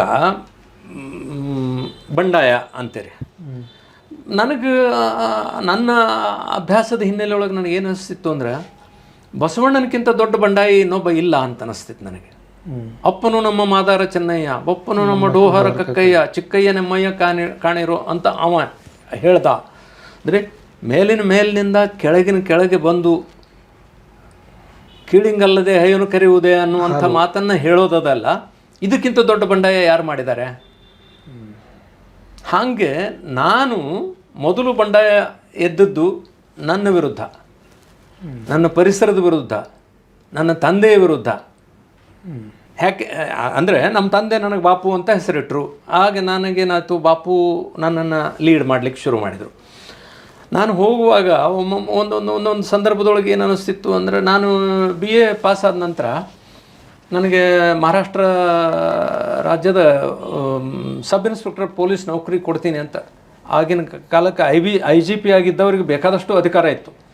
ಅವರೇ ಬಾ ಇಲ್ಲಿ ನಿನ್ನ ಸರ್ಟಿಫಿಕೇಟ್ ತೊಗೊಂಡು ಬಾ ಅಂಥೇಳಿ ಕರೆದು ನನಗೆ ಆ ನೌಕರಿ ಕೊಡೋಕ್ಕೆ ಇದು ಮಾಡಿದರು. ಕರ್ನಾಟಕದವರೊಬ್ಬರು ಅಲ್ಲಿ ಹಿರೇಮಠ ಅಂಥೇಳಿ ಇನ್ಸ್ಪೆಕ್ಟರ್ ಜನರಲ್ ಆಫ್ ಪೊಲೀಸ್ ಅವರು ಕರೆದ್ರು. ನಮ್ಮ ತಂದೆ ನನಗೆ ನೀ ನಾಳೆನೇ ಮುಂಬೈಗೆ ಹೋಗಬೇಕು, ಅಲ್ಲೇ ನಮ್ಮ ಪಕ್ಕದ ಹಳ್ಳಿಯವರೊಬ್ಬರು ವೀರಯ್ಯ ಮುತ್ತೆ ಅಂತಿದ್ರು, ನಮ್ಮ ತಂದೆ ಸ್ನೇಹಿತರು, ಅವರು ಶಿಷ್ಯರವರು. ಅದಕ್ಕೆ ಅವ್ರು ಕರ್ಕೊಂಡು ಹೋಗ್ತಾರೆ, ನೀವು ಹೋಗು, ಅಲ್ಲಿ ನಿನಗೆ PSI ನೌಕರಿ ಕೊಡ್ತಾರೆ, ಹೋಗು ಅಂದ್ರೆ ನಾವು ಹೋಗಂಗಿಲ್ಲ ಅಂದೆ ನಮ್ಮ ಅಪ್ಪಗೆ. ಯಾಕಂದ್ರು ನನ್ನ ಜಾಯಮಾನಕ್ಕೆ ಅದು ಆಗಂಗಿಲ್ಲ. ಯಾಕೆ ಆಗಂಗಿಲ್ಲ? ನಾ ಹೇಳ್ತೀನಿ ಹೋಗು, ನೀವು ಹೇಳ್ತೀರಂದ್ರೂ ನಾ ಹೋಗಂಗಿಲ್ಲ. ನಾನು ಆದ್ರೆ ಲೆಕ್ಚರರ್ ಆಗ್ತೀನಿ ಒಂದು, ಇಲ್ಲ ಅಂದರೆ ನಿಮ್ಮಪ್ಪ ನಿಮಗೆ ಬಿಟ್ಟು ಹೋಗಿರೋ 100 ಎಕರೆ ಹೊಲ ಅದಾವಲ್ಲ ಅದರೊಳಗೆ ನಾವು ಒಕ್ಕಲ್ತನ ಮಾಡ್ಕೊತೀನಿ. ಬಿಟ್ಟರೆ ನನಗೆ ಆಗಂಗಿಲ್ಲ ಅಂದರೆ ಆಗಂಗಿಲ್ಲ ಅನ್ನುವಂಥ ಆಟ ನನಗೆ ಯಾವಾಗಲೂ. ಅಂದರೆ ಆ ರೀತಿಯಾದಂಥ ಒಂದು ಬಂಡಾಯ. ಮತ್ತು ನನ್ನ ಮದುವೆ ಮಾಡುವಂಥ ಸಂದರ್ಭದೊಳಗೆ ಇಷ್ಟು ಆಗಲೇ ಅವರು ಲಕ್ಷಗಟ್ಟಲೆ ರೊಕ್ಕ ಖರ್ಚು ಮಾಡಿ ಇದನ್ನು ಮಾಡುವಾಗ ನಮ್ಮ ಅಕ್ಕಂದರು 5 ಮಂದಿ ನನಗೆ ಅಕ್ಕಂದರು, ಅವರು ಶಟ್ಕೊಂಡಿದ್ರು ನಮಗೆ ಬಂಗಾರ ಕೊಡಬೇಕು ಅಂಥೇಳಿ. ನಮ್ಮಪ್ಪ ಕೊಡೋಂಗಿಲ್ಲ ಅಂತ ಅವರು ಬರೋಂಗಿಲ್ಲ. ಅದಕ್ಕೆ ಅವ್ರನ್ನ ಬಿಟ್ಟು ಹೆಂಗೆ ಮದುವೆ ಮಾಡೋದು? ಕರೀರಿ ಅಂದರೆ ಅವ್ರು ಕೇಳಿದ್ದನ್ನೆಲ್ಲ ಕೊಡೋಕ್ಕಾಗ್ತದೇನೋ? ನಮ್ಮಪ್ಪಗೆ ನಾವು ಕೇಳಿದ ಪ್ರಶ್ನೆ, ನನ್ನ ಮದುವೆಗೆ ನೀವೇನು ಖರ್ಚು ಮಾಡ್ತೀನಿ ಅಂತ ಅಂತೀರಲ್ಲ, ಅದನ್ನು ಬಿಡ್ರಿ, ಅವ್ರಿಗೆ ಕೊಡ್ರಿ. ನನ್ನ ಮದುವೆ ಇಲ್ಲೇ ನಮ್ಮ ಮನೆ ಮುಂದೆ ಒಂದು ಹಂದ್ರ ಹಾಕಿ ಸಿಂಪಲಾಗಿ ನಾನು ಮದುವೆ ಮಾಡಿರಿ. ಬಟ್ ಅವರನ್ನು ದೂರ ಮಾಡಿ ನಾನು ಮದುವೆ ಮಾಡ್ಕೊಳ್ಳೋದು ನನಗೆ ಇಷ್ಟ ಆಗೋದಿಲ್ಲ. ಇದು ನಮ್ಮಪ್ಪಗೆ ನಾನು ಹೇಳಬೇಕೋ ಬೇಡವೋ ನನಗೆ ಗೊತ್ತಿಲ್ಲ, ಆದರೆ ನಮ್ಮಪ್ಪಗೆ ನಾನು ಇದನ್ನು ಹೇಳಲಿಕ್ಕೆ ಹಚ್ಚಿದ್ದು ನಮ್ಮ ಅಪ್ಪನೇ. ಈಗ ನನಗೆ ನಿಮ್ಮ ಮಾತಿನ ಮಧ್ಯೆ ಒಂದು ಕೇಳುವಬಹುದಾದ ಪ್ರಶ್ನೆ ಅಂತಂದರೆ, ನೀವೊಂದು 100 ಎಕರೆ ಜಮೀನು ಇರುವ ಒಂದು ಭೂ ಒಡೆತನ ಇರುವ ಒಂದು ಕುಟುಂಬದಿಂದ ಬಂದವರು. ಈ ಕುಟುಂಬದಿಂದ ಬಂದ ಕಾರಣಕ್ಕಾಗಿ ಒಂದು ಇದಿರ್ತದೆ ನೋಡಿ, ಏನು ಹೇಳ್ತೀವಿ ನಾವು ಅದಕ್ಕೆ, ಯಜಮಾನಿಕೆಯ ಒಂದು ಗುಣ ಇರ್ತದೆ, ಗೌಡಿಕೆಯ ಒಂದು ಗೌಡಿಕೆಯ ಗುಣ ಇದೆ. ಈ ಎರಡೂ ಒಂದು ಪ್ರಭುತ್ವವನ್ನು, ಯಾಜಮಾನ್ಯವನ್ನು ಎಸ್ಟಾಬ್ಲಿಷ್ ಮಾಡುವಂಥವು. ಅದಕ್ಕೆ ಪ್ರತಿರೋಧ ಬರುವ ಗುಣ ಎಲ್ಲಿಂದ ಬಂತು ಅಂತ? ಬಾಪುವಿಂದ. ನಾನು ಒಂದು ಹಾಡಿನೊಳಗೆ ನಾನು ದುರ್ಗಪ್ಪ ನನ್ನ ಹಿರಿಯಣ್ಣ ಅಂತ ಬರೆದೆ. ಅವ ಕೇರಿ ದುರ್ಗಪ್ಪ ನನಗೆ ಹಿರಿಯಣ್ಣ ಯಾಕೆ ಆಗ್ತಾನೆ ಅಂತಂದರೆ, ನಮ್ಮಪ್ಪನ ನನಗಿಂತ ಹೆಚ್ಚು ಅವ ಪ್ರೀತಿ ಮಾಡ್ತಾನೆ ಅಂದರೆ ನನ್ನ ಅಣ್ಣವ. ಇದನ್ನು ನನಗೆ ಬೇರೆಯಿಂದ ಅಲ್ಲ, ನನಗೆ ನನ್ನ ಆ ಬಾಪುವಿನಿಂದನೇ ಇದು ನನಗೆ ಬಂದದ್ದು. ಈ ಬಾಪು ಮತ್ತು ಬಸವಣ್ಣ ಇಬ್ಬರಿಬ್ಬರಿಂದ ಕಲ್ತದ್ದು ಜಾಸ್ತಿ ಆದಂತ ಅನಿಸುತ್ತೆ ನಿಮಗೆ? ಖಂಡಿತವಾಗಿಯೂ. ಇವತ್ತಿಗೂ ಕೂಡ ನನಗೆ ಒಂದು ಕಣ್ಣು ಬಾಪು, ಇನ್ನೊಂದು ಕಣ್ಣು ಬಸವ. ಬಟ್ ನೀವು ಒಂದು ಹಂತದಲ್ಲಿ ಈ ಹಾಡುಗಳನ್ನು ಬರೀತಾ ಇಂಗ್ಲೀಷ್ ಪಾಠ ಮಾಡ್ತಾ ಇರೋ ಕಾಲದಲ್ಲಿ ಈ ಹಾಡಿನ ಜನಪದದ ಒಂದು ದಾಟಿ ಕಂಟಿನ್ಯೂ ವಿದ್ಯೆ ಇತ್ತು. ಮಾಡರ್ನ್ ಆದ ಕವಿತೆಗಳನ್ನು ಬರೆಯೋದು ಒಂದು ಕಡೆ ಇತ್ತು. ವಸ್ತುವಿನ ಆಯ್ಕೆಗೆ ಸಂಬಂಧಪಟ್ಟಂಗೆ ಎಲ್ಲಿ ಸಿಗ್ತಿದ್ವು ಕವಿತೆ ನಿಮಗೆ? ಯಾಕಂದರೆ ನೀವು ಆಲ್ರೆಡಿ ಕೊಣ್ಣೂರಿನಿಂದ ಬಾಗಲಕೋಟೆಗೆ ಅರೆ ಸಿಟಿಯಾಗಿ ಬೇರುಗಳನ್ನು ಕತ್ತರಿಸ್ಕೊಂಡು ಬಂದಾಗಿಬಿಟ್ಟಿತ್ತು. ಆ ಕಾಲದ ಬಗ್ಗೆ ಕೇಳ್ತಾ ಇದ್ದೀನಿ ನಾನು. ಇಲ್ಲ, ನಾನು ಆ್ಯಕ್ಚುಲಿ ಬಾಗಲಕೋಟೆ ಪ್ರಾಪರಾಗಿ ಇಲ್ದಿದ್ದಲ್ಲ, ನಾನು ರಬಕವಿ ಬನಹಟ್ಟಿಯಲ್ಲಿದ್ದವನು. ರಬಕವಿ ಬನಹಟ್ಟಿ ನೇಕಾರ್ ಊರು. ಹೌದು. ಅಲ್ಲಿಯ ಬಡತನ, ಒಂದು ಕಡೆ ಅತ್ಯಂತ ಶ್ರೀಮಂತರು, ಇನ್ನೊಂದು ಕಡೆ ಅತ್ಯಂತ ಬಡವರು. ಇವ್ರ ಪರಿಸರದಲ್ಲಿ ನಾನು ಅತ್ಯಂತ ಬಡವನಾಗಿ ಬದುಕಿದೆ. ಯಾಕೆ ಅಂದರೆ ನಮ್ಮಪ್ಪ ನನಗೆ ಆ ಹೆಸರಿಟ್ಟಿದ್ದರಿಂದ ನಾನು MA ಪರೀಕ್ಷೆ ಬರೆದು ಮರನೇ ದಿವಸದಿಂದ ನಮ್ಮ ಮನೆಯಿಂದ ಒಂದು ಪೈಸಾ ತರಲಿಲ್ಲ. 358 ರೂಪಾಯಿ ನನಗೆ ಆವಾಗ 1975ದಲ್ಲಿ 358 ರೂಪಾಯಿದಲ್ಲಿ ನನ್ನ ಮದುವೆ ಆಗಿತ್ತು. ಅಷ್ಟೊತ್ತಿಗೆ ಒಬ್ಬ ಮಗ ಹುಟ್ಟಿದ್ದ. ನಾನು, ನನ್ನ ಹೆಂಡತಿ, ನನ್ನ ಮಗ, ನನ್ನ 2 ತಮ್ಮಂದರು, ನಾವಿಷ್ಟೆಲ್ಲ ಜನ ಆ 358 ರೂಪಾಯಿದಲ್ಲೇ ಬದುಕಬೇಕು. ಆ ಬಡತನ ನಾನು ಆವಾಹಿಸ್ಕೊಂಡೆ. ಹಾಗಾಗಿ ಏನು ನನಗೆ ಮಾರ್ಗದರ್ಶನ ಆವಾಗ ಮಾಡಿದ್ದು ಅಂತಂದರೆ simple living and high thinking ಬಗ್ಗೆ ಗಾಂಧಿ ಏನು ಹೇಳ್ತಿದ್ರಲ್ಲ ಅದು, ಆಮೇಲೆ ಬಸವಣ್ಣನವರ ಕಾಯಕ ತತ್ವ, ಇವು ಆವಾಗಲಿಂದಲೇ ನನಗೆ ಬಂದದ್ದು. ಬಟ್ ಇದು ಒಂದು ಕವಿತೆ ಬರೆಯುವ ಫಾರ್ಮ್ನಲ್ಲಿ, ಕವಿತೆಯಲ್ಲಿ ಆ ವಸ್ತುಗಳನ್ನು, ಆ ಐಡಿಯಾಲಜಿಯನ್ನು ಫುಲ್. ಬಟ್ ಇದನ್ನು ಕಥೆಗಳಿಗೆ ಬಂದಾಗ ನಿಮ್ಮ ಕಥೆಗಳು ನಿಮ್ಮ ಕವಿತೆಗಳಿಗಿಂತ ಹೇಗೆ ಭಿನ್ನ? ಯಾಕಂದರೆ 7 ಕಥಾ ಸಂಕಲನಗಳು ಬಂದಿವೆ. ಹೌದು ಹೌದು ಹೌದು. ನಿಮ್ಮ ಏನು ವ್ಯತ್ಯಾಸ? ಬರೀ ಅಂದರೆ ಗದ್ಯ ಪದ್ಯ ವ್ಯತ್ಯಾಸ ಮಾತ್ರ ಅಲ್ಲಲ್ಲ, ಒಟ್ಟು ಕಟ್ಟುವಿಕೆನಲ್ಲಿನೂ ಕಸುಬುಗಾರಿಕೆನಲ್ಲಿನೇ ಒಂದು ವ್ಯತ್ಯಾಸ ಇರುತ್ತಲ್ಲ ಅದು ಆ್ಯಕ್ಚುಲಿ. ಅಫ್ಕೋರ್ಸ್ ಅದು ಬೇರೆ. ತಂತ್ರದ ದೃಷ್ಟಿಯಿಂದ ಒಂದೊಂದು ಪ್ರಕಾರನೂ ತುಂಬ ಭಿನ್ನವಾಗೇ ಇರೋದು. ಹೌದು. ನನ್ನ ಕಥೆಗಳ ಮೂಲ ಸ್ರೋತ ನಮ್ಮ ಗ್ರಾಮೀಣ ಬದುಕು. ನನ್ನ ಬೂದಿ ಮತ್ತು ಕೆಂಡದ ಕಥಾ ಸಂಕಲನದೊಳಗಿನ 18 ಕಥೆಗಳಲ್ಲಿ ಗ್ರಾಮೀಣ ಪರಿಸರಕ್ಕೆ ಸಂಬಂಧಪಟ್ಟಂಥವೇ 12 ಕಥೆಗಳಿವೆ. ಹೌದು. ಇನ್ನು ಉಳಿದದ್ದು ನೀವು ಹೇಳಿದ್ರಲ್ಲ ಅರೆ ಪಟ್ಟಣ, ಅದಕ್ಕೆ they are not towns also ಅಲ್ಲ, ಅದೇ ಅವು ಕೂಡ ಅಲ್ಲ. ಹಾಗೆ ಆ ಇದಕ್ಕೆ ಸಂಬಂಧಪಟ್ಟಂಥವು ಅವಾಗಿದ್ದು. ಮತ್ತು ಎರಡನೇದು ಅಂತಂದರೆ ನಮ್ಮ ಬಹಳ ದೊಡ್ಡ ಸಂಪತ್ತು ಅಂದರೆ ನಮ್ಮ ದೇಸಿ ಭಾಷೆ. ಆ ಭಾಷೆಯ ಮೂಲಕ ಬರೀ ಭಾವನೆಗಳನ್ನು ವ್ಯಕ್ತ ಮಾಡೋದಲ್ಲ, ಒಂದು ಸಂಸ್ಕೃತಿಯನ್ನೇ ನಾವು ಅಲ್ಲಿ ಅನಾವರಣ ಮಾಡ್ಬೋದು ಅಂತ ನನಗನ್ನಿಸ್ತಿತ್ತು. ತುಂಬಿ ಹರಿದಾವ ಹೊಳಿ ಹಳ್ಳ ಅಂತ ಒಂದು ಕತೆ ನಾನು ಮೊದಲು ಬರೆದದ್ದು ಕತೆ. ಆ ಕತೆಯೊಳಗೆ ನಾನು ಅನೇಕ ಹೊಸ ಗಾದೆ ಮಾತುಗಳನ್ನೇ ನಾನು ಸೃಷ್ಟಿ ಮಾಡ್ಕೊಂಡು ಬಂದೆ. ನೆತ್ತರಿದ್ದಾಗ ಗಳಿಸಿದ್ರೆ ಒತ್ತಡ ಬಂದಾಗ ಆಗ್ತದೆ ಅಂತ.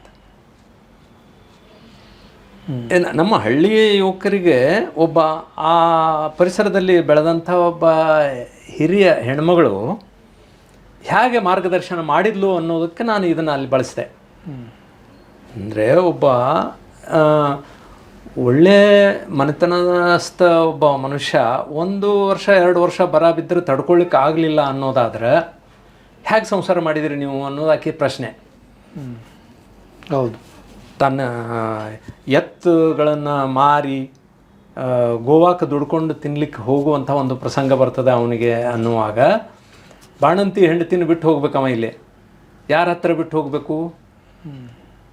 ಆಗ ಆ ತನ್ನ ಸಂಬಂಧಿ ಆಗಿದ್ದಂಥ ಒಬ್ಬ ಮುದುಕಿ ಹತ್ರ ಬಂದು, ನಾನು ಗೋವಾಕ್ಕೆ ಹೋಗಿ ಬರೋ ತನಕ ನಾನು ಹೆಂಡ್ತೀನಿ ಇಲ್ಲೇ ಬಿಟ್ಟು ಹೋಗ್ತೀನಿ ಅತ್ತಿ, ನೀನು ಜಾಕ್ ಮಾಡಬೇಕು ಅಂತ ಹೇಳಿದಾಗ ಆಕಿ ಈ ಮಾತನ್ನು ಅವಾಗ ಹೇಳ್ತಾಳೆ.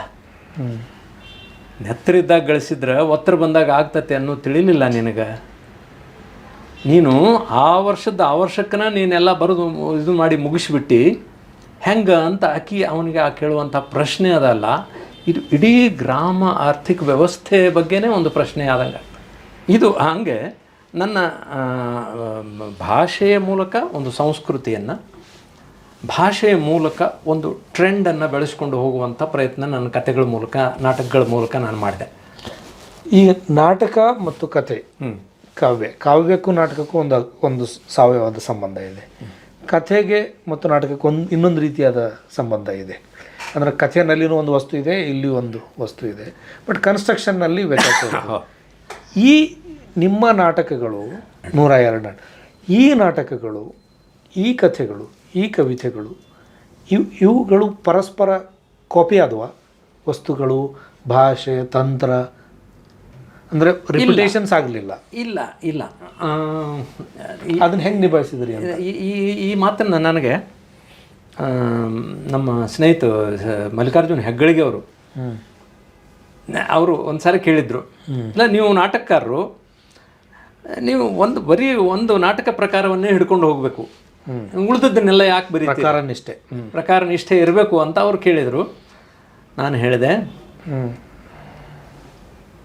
ಒಂದು ವಸ್ತು ನಮಗೇನು ಸಿಗ್ತದೆ, ಲಿಟ್ರೇಚರ್ ಬಗ್ಗೆ ನನಗೆ ಒಬ್ಬ ಸಾಹಿತ್ಯದ ವಿದ್ಯಾರ್ಥಿಯಾಗಿ ಏನು ನಾನು ಆಲೋಚನೆ ಮಾಡ್ತೀನಿ ಅಂದರೆ, literature is equal to facts minus something plus imagination. ನಮಗೆ ಮೂಲ ವಸ್ತು ಸಿಗೋದೇ ಬದುಕಿನಲ್ಲಿ. ಹೌದು. ಅದರೊಳಗೆ ಅನಗತ್ಯವಾದದ್ದನ್ನು ತೆಗೆದುಹಾಕಿ ಕವಿ ತನ್ನ ಕಲ್ಪನೆಯನ್ನು ಅದಕ್ಕೆ ಸೇರಿಸಿ ಅದಕ್ಕೊಂದು ಹೊಸ ಸ್ವರೂಪ ಕೊಡ್ತಾನೆ, ಅದು ಸಾಹಿತ್ಯ ಆಗ್ತದೆ. ಆದರೆ ಯಾವ ಕ್ಯಾನ್ವಾಸ್ ಅದು ಎಷ್ಟು ದೊಡ್ಡದು ಅನ್ನೋದರ ಮೇಲಿಂದ ಪ್ರಕಾರವನ್ನು ನಿರ್ಧಾರ ಮಾಡಬೇಕು. ನನ್ನ ಪ್ರಶ್ನೆ ಏನಂದರೆ, ಈ ಪ್ರಕಾರ ನಿರ್ಧಾರ ವಸ್ತುವಿನಿಂದ ಆಗ್ತದೋ, ಯಾವ ಹಂತದಲ್ಲಿ ಆಗ್ತದೆ ಅಂತ? ಅದು ಮನಸ್ಸಿನಲ್ಲಿ ಆಗ್ತದೋ ಅಥವಾ ಬರೆಯುವಾಗ ಆಗ್ತದೋ ಅಂತ? ಬರೀತಾ ಆಗ್ತದೆ. ಯಾಕೆ ಅಂದರೆ, ನಾನು ಪಗು ಹಳಕಟ್ಟಿಯವ್ರ ಬಗ್ಗೆ ಒಂದು ಕಾದಂಬರಿ ಬರೀಬೇಕು ಅಂತ ವಸ್ತು ಸಂಗ್ರಹ ಮಾಡ್ತಾ ಹೋದೆ. ಸಾಕಷ್ಟು ನನಗೆ ವಸ್ತು ಸಂಗ್ರಹ ಆಯಿತು. ಆದರೆ ಅವ್ರ ಬದುಕಿನಲ್ಲಿ ಆಗಿರುವಂತಹ ಡ್ರಾಮ್ಯಾಟಿಕ್ ಎಲಿಮೆಂಟ್ಸ್ ಏನಿದ್ದು ಅಲ್ಲ ಅವ್ರ ಬದುಕಿನಲ್ಲಿ, ಆ ಘಟನೆಗಳು, ಅದು ನನಗೆ ಮೊದಲು ನಾಟಕ ಬರೀಲಿಕ್ಕೆ ಹಚ್ಚಿತು. ಕಾದಂಬರಿ ಹಿಂದಕ್ಕೆ ಕೂತು. ಬಟ್ ಕಾದಂಬರಿಗೆ ಹೋಗಲಿಲ್ಲ, ಇನ್ನೂ ಹೋಗಿಲ್ಲ. ಹೋಗಬಹುದು.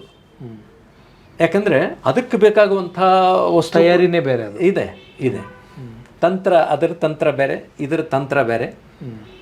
ಈಗ ನನಗನ್ನಿಸ್ತದೆ ಏನು ಅಂದರೆ, ನಾನು ನಾಟಕಕ್ಕೆ ಏನು ಇದನ್ನು ಬಳಸ್ಕೊಂಡಿದ್ದೀನಲ್ಲ, ಇದು ನಾನು ಸಂಗ್ರಹ ಮಾಡಿದ ವಸ್ತುವಿನ ಗಿರ್ದದಷ್ಟು ಇಲ್ಲ. ಅದನ್ನು ನಾನು ಕಾದಂಬರಿಯೊಳಗೆ ಪೂರೈಸಬಹುದು ಅನ್ನುವಂಥ ವಿಚಾರ ನನಗೆ ಬಂದದೆ. ಅದನ್ನು ನಾನು ಬರೀಬಹುದು.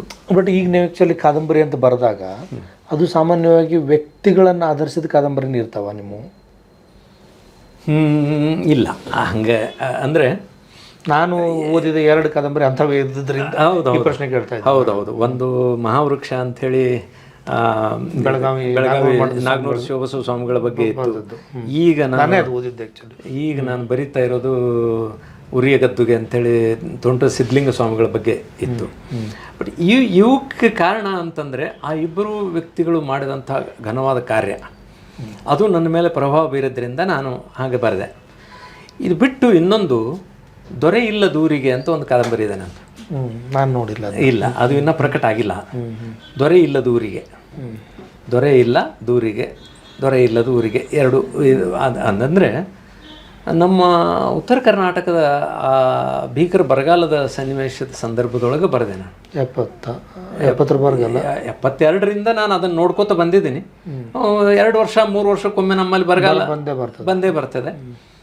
ಆದರೆ ಒಂದು ಸಂದರ್ಭದೊಳಗೆ ನಮ್ಮೆಲ್ಲರ ಮನಸ್ಸಿನ ಮೇಲೆ ತುಂಬ ಅಂದರೆ ಗಾಢವಾದಂಥ ಪರಿಣಾಮ ಬೀರಿದಂಥ, ಬಹಳ ನೋವು ಉಂಟು ಮಾಡಿದಂಥ ಒಂದು ಪ್ರಸಂಗದ ಒತ್ತಡದಲ್ಲಿ ಆ ದೊರೆ ಇಲ್ಲದೂರಿಗೆ ಅನ್ನುವಂಥ ಒಂದು ಕಾದಂಬರಿ ಬರೆದೆ ನಾನು.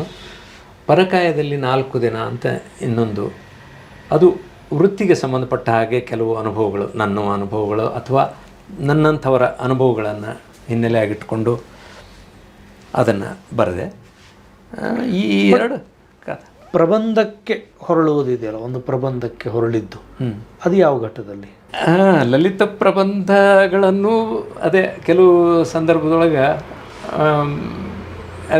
ಹೀಗೆ ಬರಿಬೇಕು ಅಂತ ಮುದ್ದಾಮಾಗೆ ಹೋಗಲಿಲ್ಲ, ಆದರೆ ಬರೆದದ್ದು ಆ ಥರ ಹಂಗೆ ನೋಡಿದ್ರೆ ಎಲ್ಲವೂ ಯಾವುದನ್ನು ಮುದ್ದಾಮಾಗಿ ಮಾಡಿದ್ದಲ್ಲ. ಅಲ್ಲ ಅಲ್ಲ ಅಲ್ಲ ಅಲ್ಲ ಎಲ್ಲವೂ ಆದದ್ದು. ಹಾಂ, ಹಿಗ್ಗು ನಿಮ್ಮ ಎಲ್ಲ ಬರಹಗಳನ್ನು ಗಮನಿಸಿದ್ರೆ ಮುದ್ದಾಮಾಗಿ ಮಾಡೋದಕ್ಕಿಂತವು ನಿಮ್ಮ ಜರ್ನಿನಲ್ಲಿ ತಾವೇ ಬಂದು ಸೇರ್ಕೋತ ಹೋದಂಗೆ ಅವು. ಹೌದು ಹೌದು ಹೌದು.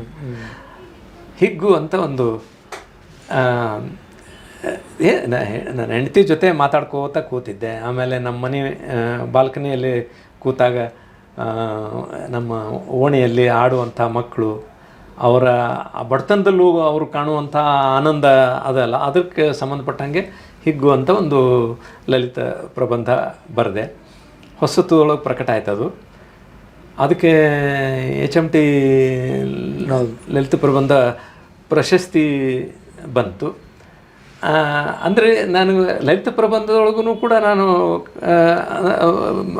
ಕೈ ಆಡಿಸ್ಬೋದು, ಬರೆದ್ರೆ ಇಂಥ ವಸ್ತುಗಳು ಸಿಕ್ಕಾಗ ಬರಿಬೋದು ಅಂಥೇಳಿ ಅನ್ನಿಸ್ತು ಅನ್ನೋ ಕಾರಣಕ್ಕಾಗಿ ಮತ್ತೆ ಕೆಲವು ಲಲಿತ ಪ್ರಬಂಧಗಳನ್ನು ಬರೆದೆ. ಆಮೇಲೆ ಅಂಕಣ ಬರಹಕ್ಕೆ ನನಗೆ ಒಂದಿಷ್ಟು ಒತ್ತಡ ಬಂದು ಕೆಲವು ಸಾರಿ. ಕನ್ನಡಮ್ಮ ಪತ್ರಿಕೆಗೆ ವಾರದ ಒಂದು ಇದಕ್ಕೆ ಒಂದು ಒತ್ತಡ, ಇದು ಅಂಕಣ ಬರೀಲಿಕ್ಕೆ ಕೇಳಿದರು. ಆಮೇಲೆ ಶರಣವಾಹಿನಿ ಅಂತ ಒಂದು ಮಂತ್ಲಿ ಇತ್ತು, ಅದಕ್ಕೆ ಒಂದು ಅಂಕಣ ಬರೀರಿ ಅಂತ ಕೇಳಿದರು. ಹಾಗಾಗಿ ಅಂದರೆ ಈ ತಿಂಗಳಲ್ಲಿ ಗಾಂಧಿ ಬಗ್ಗೆ ನಮಗೆ ನೆನಪಾಗ್ತದೆ. 30ನೇ ತಾರೀಕಿಗೆ ಗಾಂಧಿ ಬಗ್ಗೆ ನಾನು ಈ ತಿಂಗಳ ಬರೀಬಹುದು ಅಂತ ಹಂಗೆ ಆಲೋಚನೆ ಮಾಡಿ ಅಂಕಣಗಳನ್ನು ಬರೆದೆ. ಹೀಗೆ ಎಲ್ಲ ಥರದ ಬರಹಗಳಿಗೂ ನಾನು ಪ್ರಯತ್ನ ಮಾಡಿದೆ. ಆಮೇಲೆ ಮಕ್ಕಳ ಸಾಹಿತ್ಯದ ಬಗ್ಗೆ ನಾನು ಪ್ರಕಟ ಮಾಡಲಿಲ್ಲ ಅನ್ನೋ ಕಾರಣಕ್ಕಾಗಿ ಬಹುಶಃ ನಾನು ಮಕ್ಕಳ ಸಾಹಿತ್ಯ ಅಂತ ಗುರುತಿಸಲಿಲ್ಲೇನೋ ಜನ. ಮಕ್ಕಳ ಕವಿತೆಗಳು, ಮಕ್ಕಳ ಕಥೆಗಳು, ಮಕ್ಕಳ ಕಾದಂಬರಿ, ಮಕ್ಕಳ ನಾಟಕ ಎಲ್ಲನೂ ನಾನು ಬರೆಯುವ ಪ್ರಯತ್ನ ಮಾಡಿದೆ. ಅದಕ್ಕೆ ಕಾರಣ ಏನು ಅಂದರೆ, ನಾನು ವಾತ್ಸಲ್ಯ ವಿಚಾರ ವೇದಿಕೆ ಅಂತ ಒಂದು ವೇದಿಕೆ ಮಾಡಿಕೊಂಡು,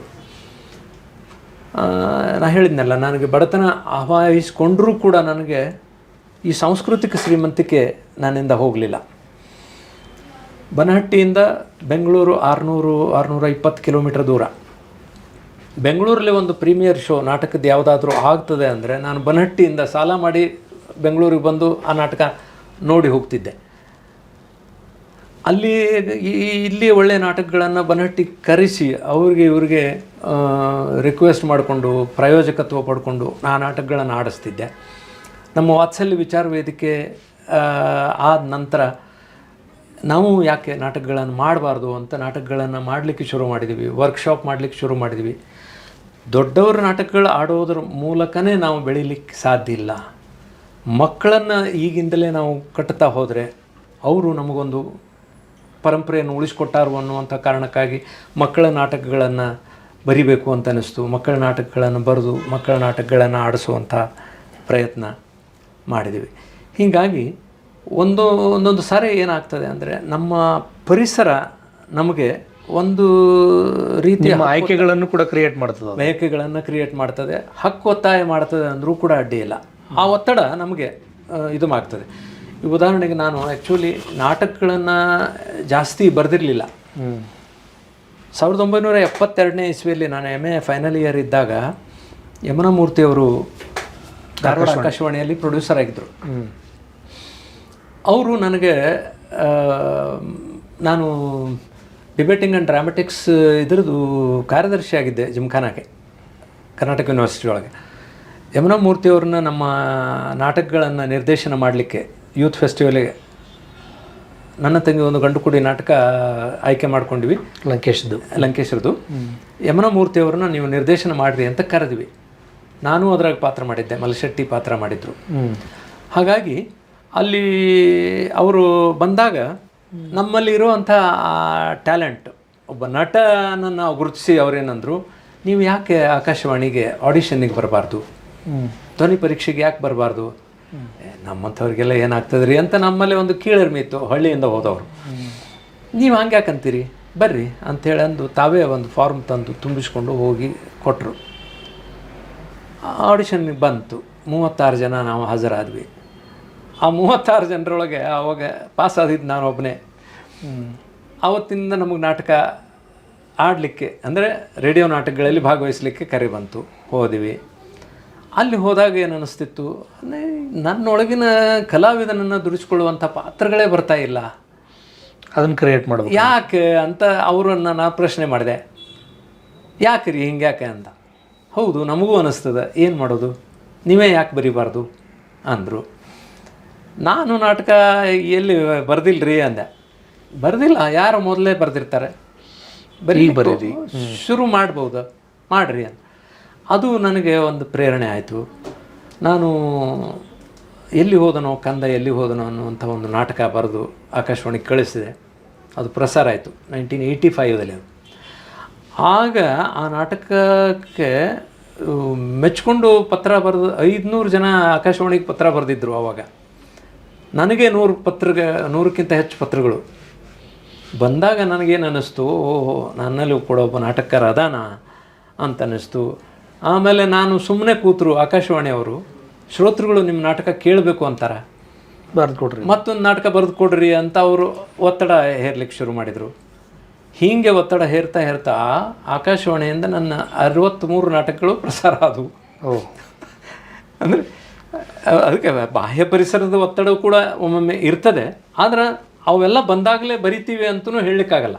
ಅದೇ, ಆದರೆ ಪ್ರೇರಣೆ ಆದರೆ ಅದು ಒಂದು ಬಿತ್ತು ಬೀಜ ಇದ್ದಂಗೆ. ಆ ಪ್ರೇರಣೆಯ ಬೀಜ ಯಾವಾಗಾದರೂ ಒಮ್ಮೆ ಮೊಳಕೆ ಹೊಡಿತದೆ. ಅದು ಪೂರಕವಾದ ವಾತಾವರಣ ಬೇಕು, ನೀರು ಗಾಳಿ ಎಲ್ಲ ಸಿಕ್ಕಲ್ಲ ಬೆಳೀತದೆ ಅದು. ಈಗ ನನಗೆ ಇನ್ನೊಂದು ಪ್ರಶ್ನೆ ಏನಂತಂದರೆ, ಕೊನೆಯದಾಗಿ ನೀವು ಸಾಹಿತ್ಯ ಪರಿಷತ್ತಿನ ಜೊತೆಗೆ ಬಂದು ಒಡನಾಡಿದ್ದು, ಸಮ್ಮೇಳನ ಆಯೋಜನೆ ಮಾಡಿದ್ದು, ಅದರ ಅನುಭವ ಹೆಂಗಿತ್ತು? ಅದು ಒಂದು ಒಬ್ಬ ದೊಡ್ಡ ವ್ಯಕ್ತಿಯ ಸ್ಮರಣೆ ಮಾಡ್ಕೋಬೇಕೀಗ ನಾನು. ಸತ್ಯಕಾಮರು ತುಂಬ ವಿಕ್ಷಿಪ್ತ ವ್ಯಕ್ತಿ ಅಂತ ನಮಗೆ ಪರಿಚಯ ಆದದ್ದು. ಕಲ್ಲಹಳ್ಳಿಯಲ್ಲಿ ಇರ್ತಿದ್ರು. ಅವರು ಯಾರ ಜೊತೆಗೂ ಹಂಗೆ ಸರಳವಾಗಿ ವರ್ತನೆ ಮಾಡಿದವರಲ್ಲ. ಅವ್ರ ಮಾತುಗಳನ್ನು ಕೇಳಿದ ತಕ್ಷಣ ಇವರು ಕೂಡ ಯಾಕಾರ ಮಾತಾಡ್ಸಿದ್ನಪ್ಪ ಅನ್ನೋ ಅಷ್ಟರ ಮಟ್ಟಿಗೆ ಇರ್ತಿತ್ತು. ಆದರೆ ಮುಧೋಳದಲ್ಲಿ 1995ರಲ್ಲಿ ಒಂದು ಸಮ್ಮೇಳನ ಆಯ್ತಲ್ಲ, ಹೌದು.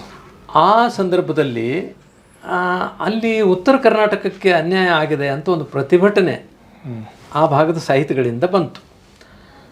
ಅದರೊಳಗೆ ಸತ್ಯಕಾಮರು ಇದ್ದರು, ನಾವು ಇದ್ವಿ, ಶಂಭು ಬಿರಾದಾರ್ ಇದ್ದರು, ಈಶ್ವರಚಂದ್ರ ಚಿಂತಾಮಣಿಯವರಿದ್ದರು, ಪೋಳ್ ಅವರಿದ್ದರು. ಈಗ ನಾವೆಲ್ಲರೂ ಕೂಡಿ ಅದನ್ನು ಆ ಪ್ರತಿಭಟನೆ ಮಾಡುವಂಥ ಸಂದರ್ಭದೊಳಗೆ ನಾವು ಅವರು ಕೂಡಿ ಮುಧೋಳಕ್ಕೆ ಹೋಗೋದು ಬರೋದು ಆಯ್ತಲ್ಲ. ಆಗ ಅವರು ನನ್ನ ಜೊತೆಗೆ ಸ್ವಲ್ಪ ಫ್ರೀಯಾಗಿ ಮಾತಾಡ್ಲಿಕ್ಕೆ ಶುರು ಮಾಡಿದರು. ಸಾಹಿತ್ಯದ ಬಗ್ಗೆ ಒಂದಿಷ್ಟು ಮಾತುಗಳನ್ನು ಹಂಚ್ಕೊಳ್ಳಿಕ್ಕೆ ಶುರು ಮಾಡಿದರು. ಆಗ ನಾನು ಅವರ ಕಲ್ಲಹಳ್ಳಿಗೆ ಹೋಗೋದನ್ನು ಬರೋದನ್ನು ರೂಢಿಸ್ಕೊಂಡೆ. 1998ರಲ್ಲಿ ನಮ್ಮ ಜಿಲ್ಲೆ ಆದ ನಂತರ ಮೊದಲನೇ ಚುನಾವಣೆ ಅದು ಸಾಹಿತ್ಯ ಪರಿಷತ್ತಿಗೆ. 97ರಲ್ಲಿ ಹೊಸ ಜಿಲ್ಲೆ ಆಯಿತು. 98ರಲ್ಲಿ ಆದಾಗ ಜೆ ಎಚ್ ಪಟೇಲ್ರಿದ್ದಾಗ ಇವರು ಒಂದು ದಿವಸ ನನ್ನನ್ನು ಕಲ್ಲಹಳ್ಳಿಗೆ ಬರ್ರಿ ಅಂತಂದರು. ನಾನು ಹೆಗ್ಗಳಿಗೆಯವರು, ತೆಗ್ಗಳಿಯವರು ಎಲ್ಲರೂ ಕೂಡಿ ಅವ್ರ ಹತ್ರ ಹೋದ್ವಿ. ತೆಗ್ಗಳಿಯವರು ನಾನು ಸಾಹಿತ್ಯ ಪರಿಷತ್ತಿನ ಚುನಾವಣೆಗೆ ನಿಲ್ತೀನಿ ಅಂತ ಹೇಳಿದರು. ನನ್ನನ್ನು ಅವ್ರು ಕರ್ಕೊಂಡು ಹೋಗಿದ್ದರು. ನಾನು ಸುಮ್ಮನೆ ಇದ್ದೆ. ಅವರು ಸತ್ಯಕಾಮ್ ಅವರು ಸರಿ ಅಂದರು, ನಿಮ್ಮ ಆಶೀರ್ವಾದ ಬೇಕು ಅಂತ. ನನ್ನ ಆಶೀರ್ವಾದ ಅಲ್ಲ, ಹಿರಿಯರೆಲ್ಲರ ಆಶೀರ್ವಾದ ಬೇಕು ನಿಮಗೆ. ಹಿರಿಯರ ಮಾರ್ಗದರ್ಶನದಲ್ಲಿ ನೀವು ಹೋಗಬೇಕು. ಒಂದು ದಿವಸ ನಾವೆಲ್ಲರೂ ಹಿರಿಯರು ಕೂಡಿ ನಿಮ್ಮನ್ನು ಕರಿತೇವೆ. ಎಲ್ಲರೂ ಏನು ನಿರ್ಧಾರ ಮಾಡ್ತಾರೋ ಆ ಥರ ನಾವು ಎಲ್ಲರೂ ನಡ್ಕೊಳ್ಳೋಣ ಅಂತ ಹೇಳಿದರು. ಅಂದರೆ ಅವರಿಗೆ ಅವಿರೋಧವಾಗಿ ಮಾಡಬೇಕು, ಯಾರನ್ನಾದರೂ ಆಯ್ಕೆ ಮಾಡಬೇಕು ಅಂತಿತ್ತು. ಆಮೇಲೆ ಅದು ಆಯಿತು. ಈ ನಾಮಿನೇಷನ್ ಕೊಡುವಂಥ ಸಂದರ್ಭದೊಳಗೆ ಒಂದು ದಿವಸ ಬನಹಟ್ಟಿಗೆ ಬಂದರು ಅವರು ನಮ್ಮ ಮನೆಗೆ. ನನಗೆ ಆಶ್ಚರ್ಯ. ಬಾಗಿಲದಲ್ಲಿ ನಿಂತು, ನೀವು ನನ್ನ ಮಾತು ನಡೆಸ್ಕೊಡ್ತೀನಿ ಅಂದರೆ ನಾನು ನಿಮ್ಮ ಮನೆಯೊಳಗೆ ಬರ್ತೀನಿ, ಇಲ್ದಿದ್ರೆ ಇಲ್ಲ ಅಂದರು. ಅದು ನಡೆಸ್ಕೊಡೋದು ಬಿಡೋದು ಆಮೇಲೆ, ನೀವು ನಮ್ಮ ಮನೆ ತನಕ ಬಂದಿರಿ ಅಂದರೆ ನಮ್ಮ ಮನೆ ಒಳಗೆ ಬಂದಾನೆ ನೀವು ಮಾತಾಡಬೇಕು ಅಂತ ನಾನು. ಇಲ್ಲ, ನೀವು ಹೇಳಬೇಕು ಅಂದರು. ನಾ ಹೇಳೋ ಇದೇ ಮಾತು. ನಿಮಗೆ ಹೆಂಗೆ ಕಟ್ಟಾದ ಹಂಗೆ ನಮ್ಮ ಮನೆ ಹೊರಗೆ ನಿಂದ್ರಿಸಿ ನಾ ಯಾರನ್ನೂ ಮಾತಾಡ್ಸೋಲ್ಲ. ನಮ್ಮ ಮನೆ ಒಳಗೆ ಬರ್ರಿ ಮಾತಾಡ್ರಿ. ಒಳಗೆ ಬಂದರು.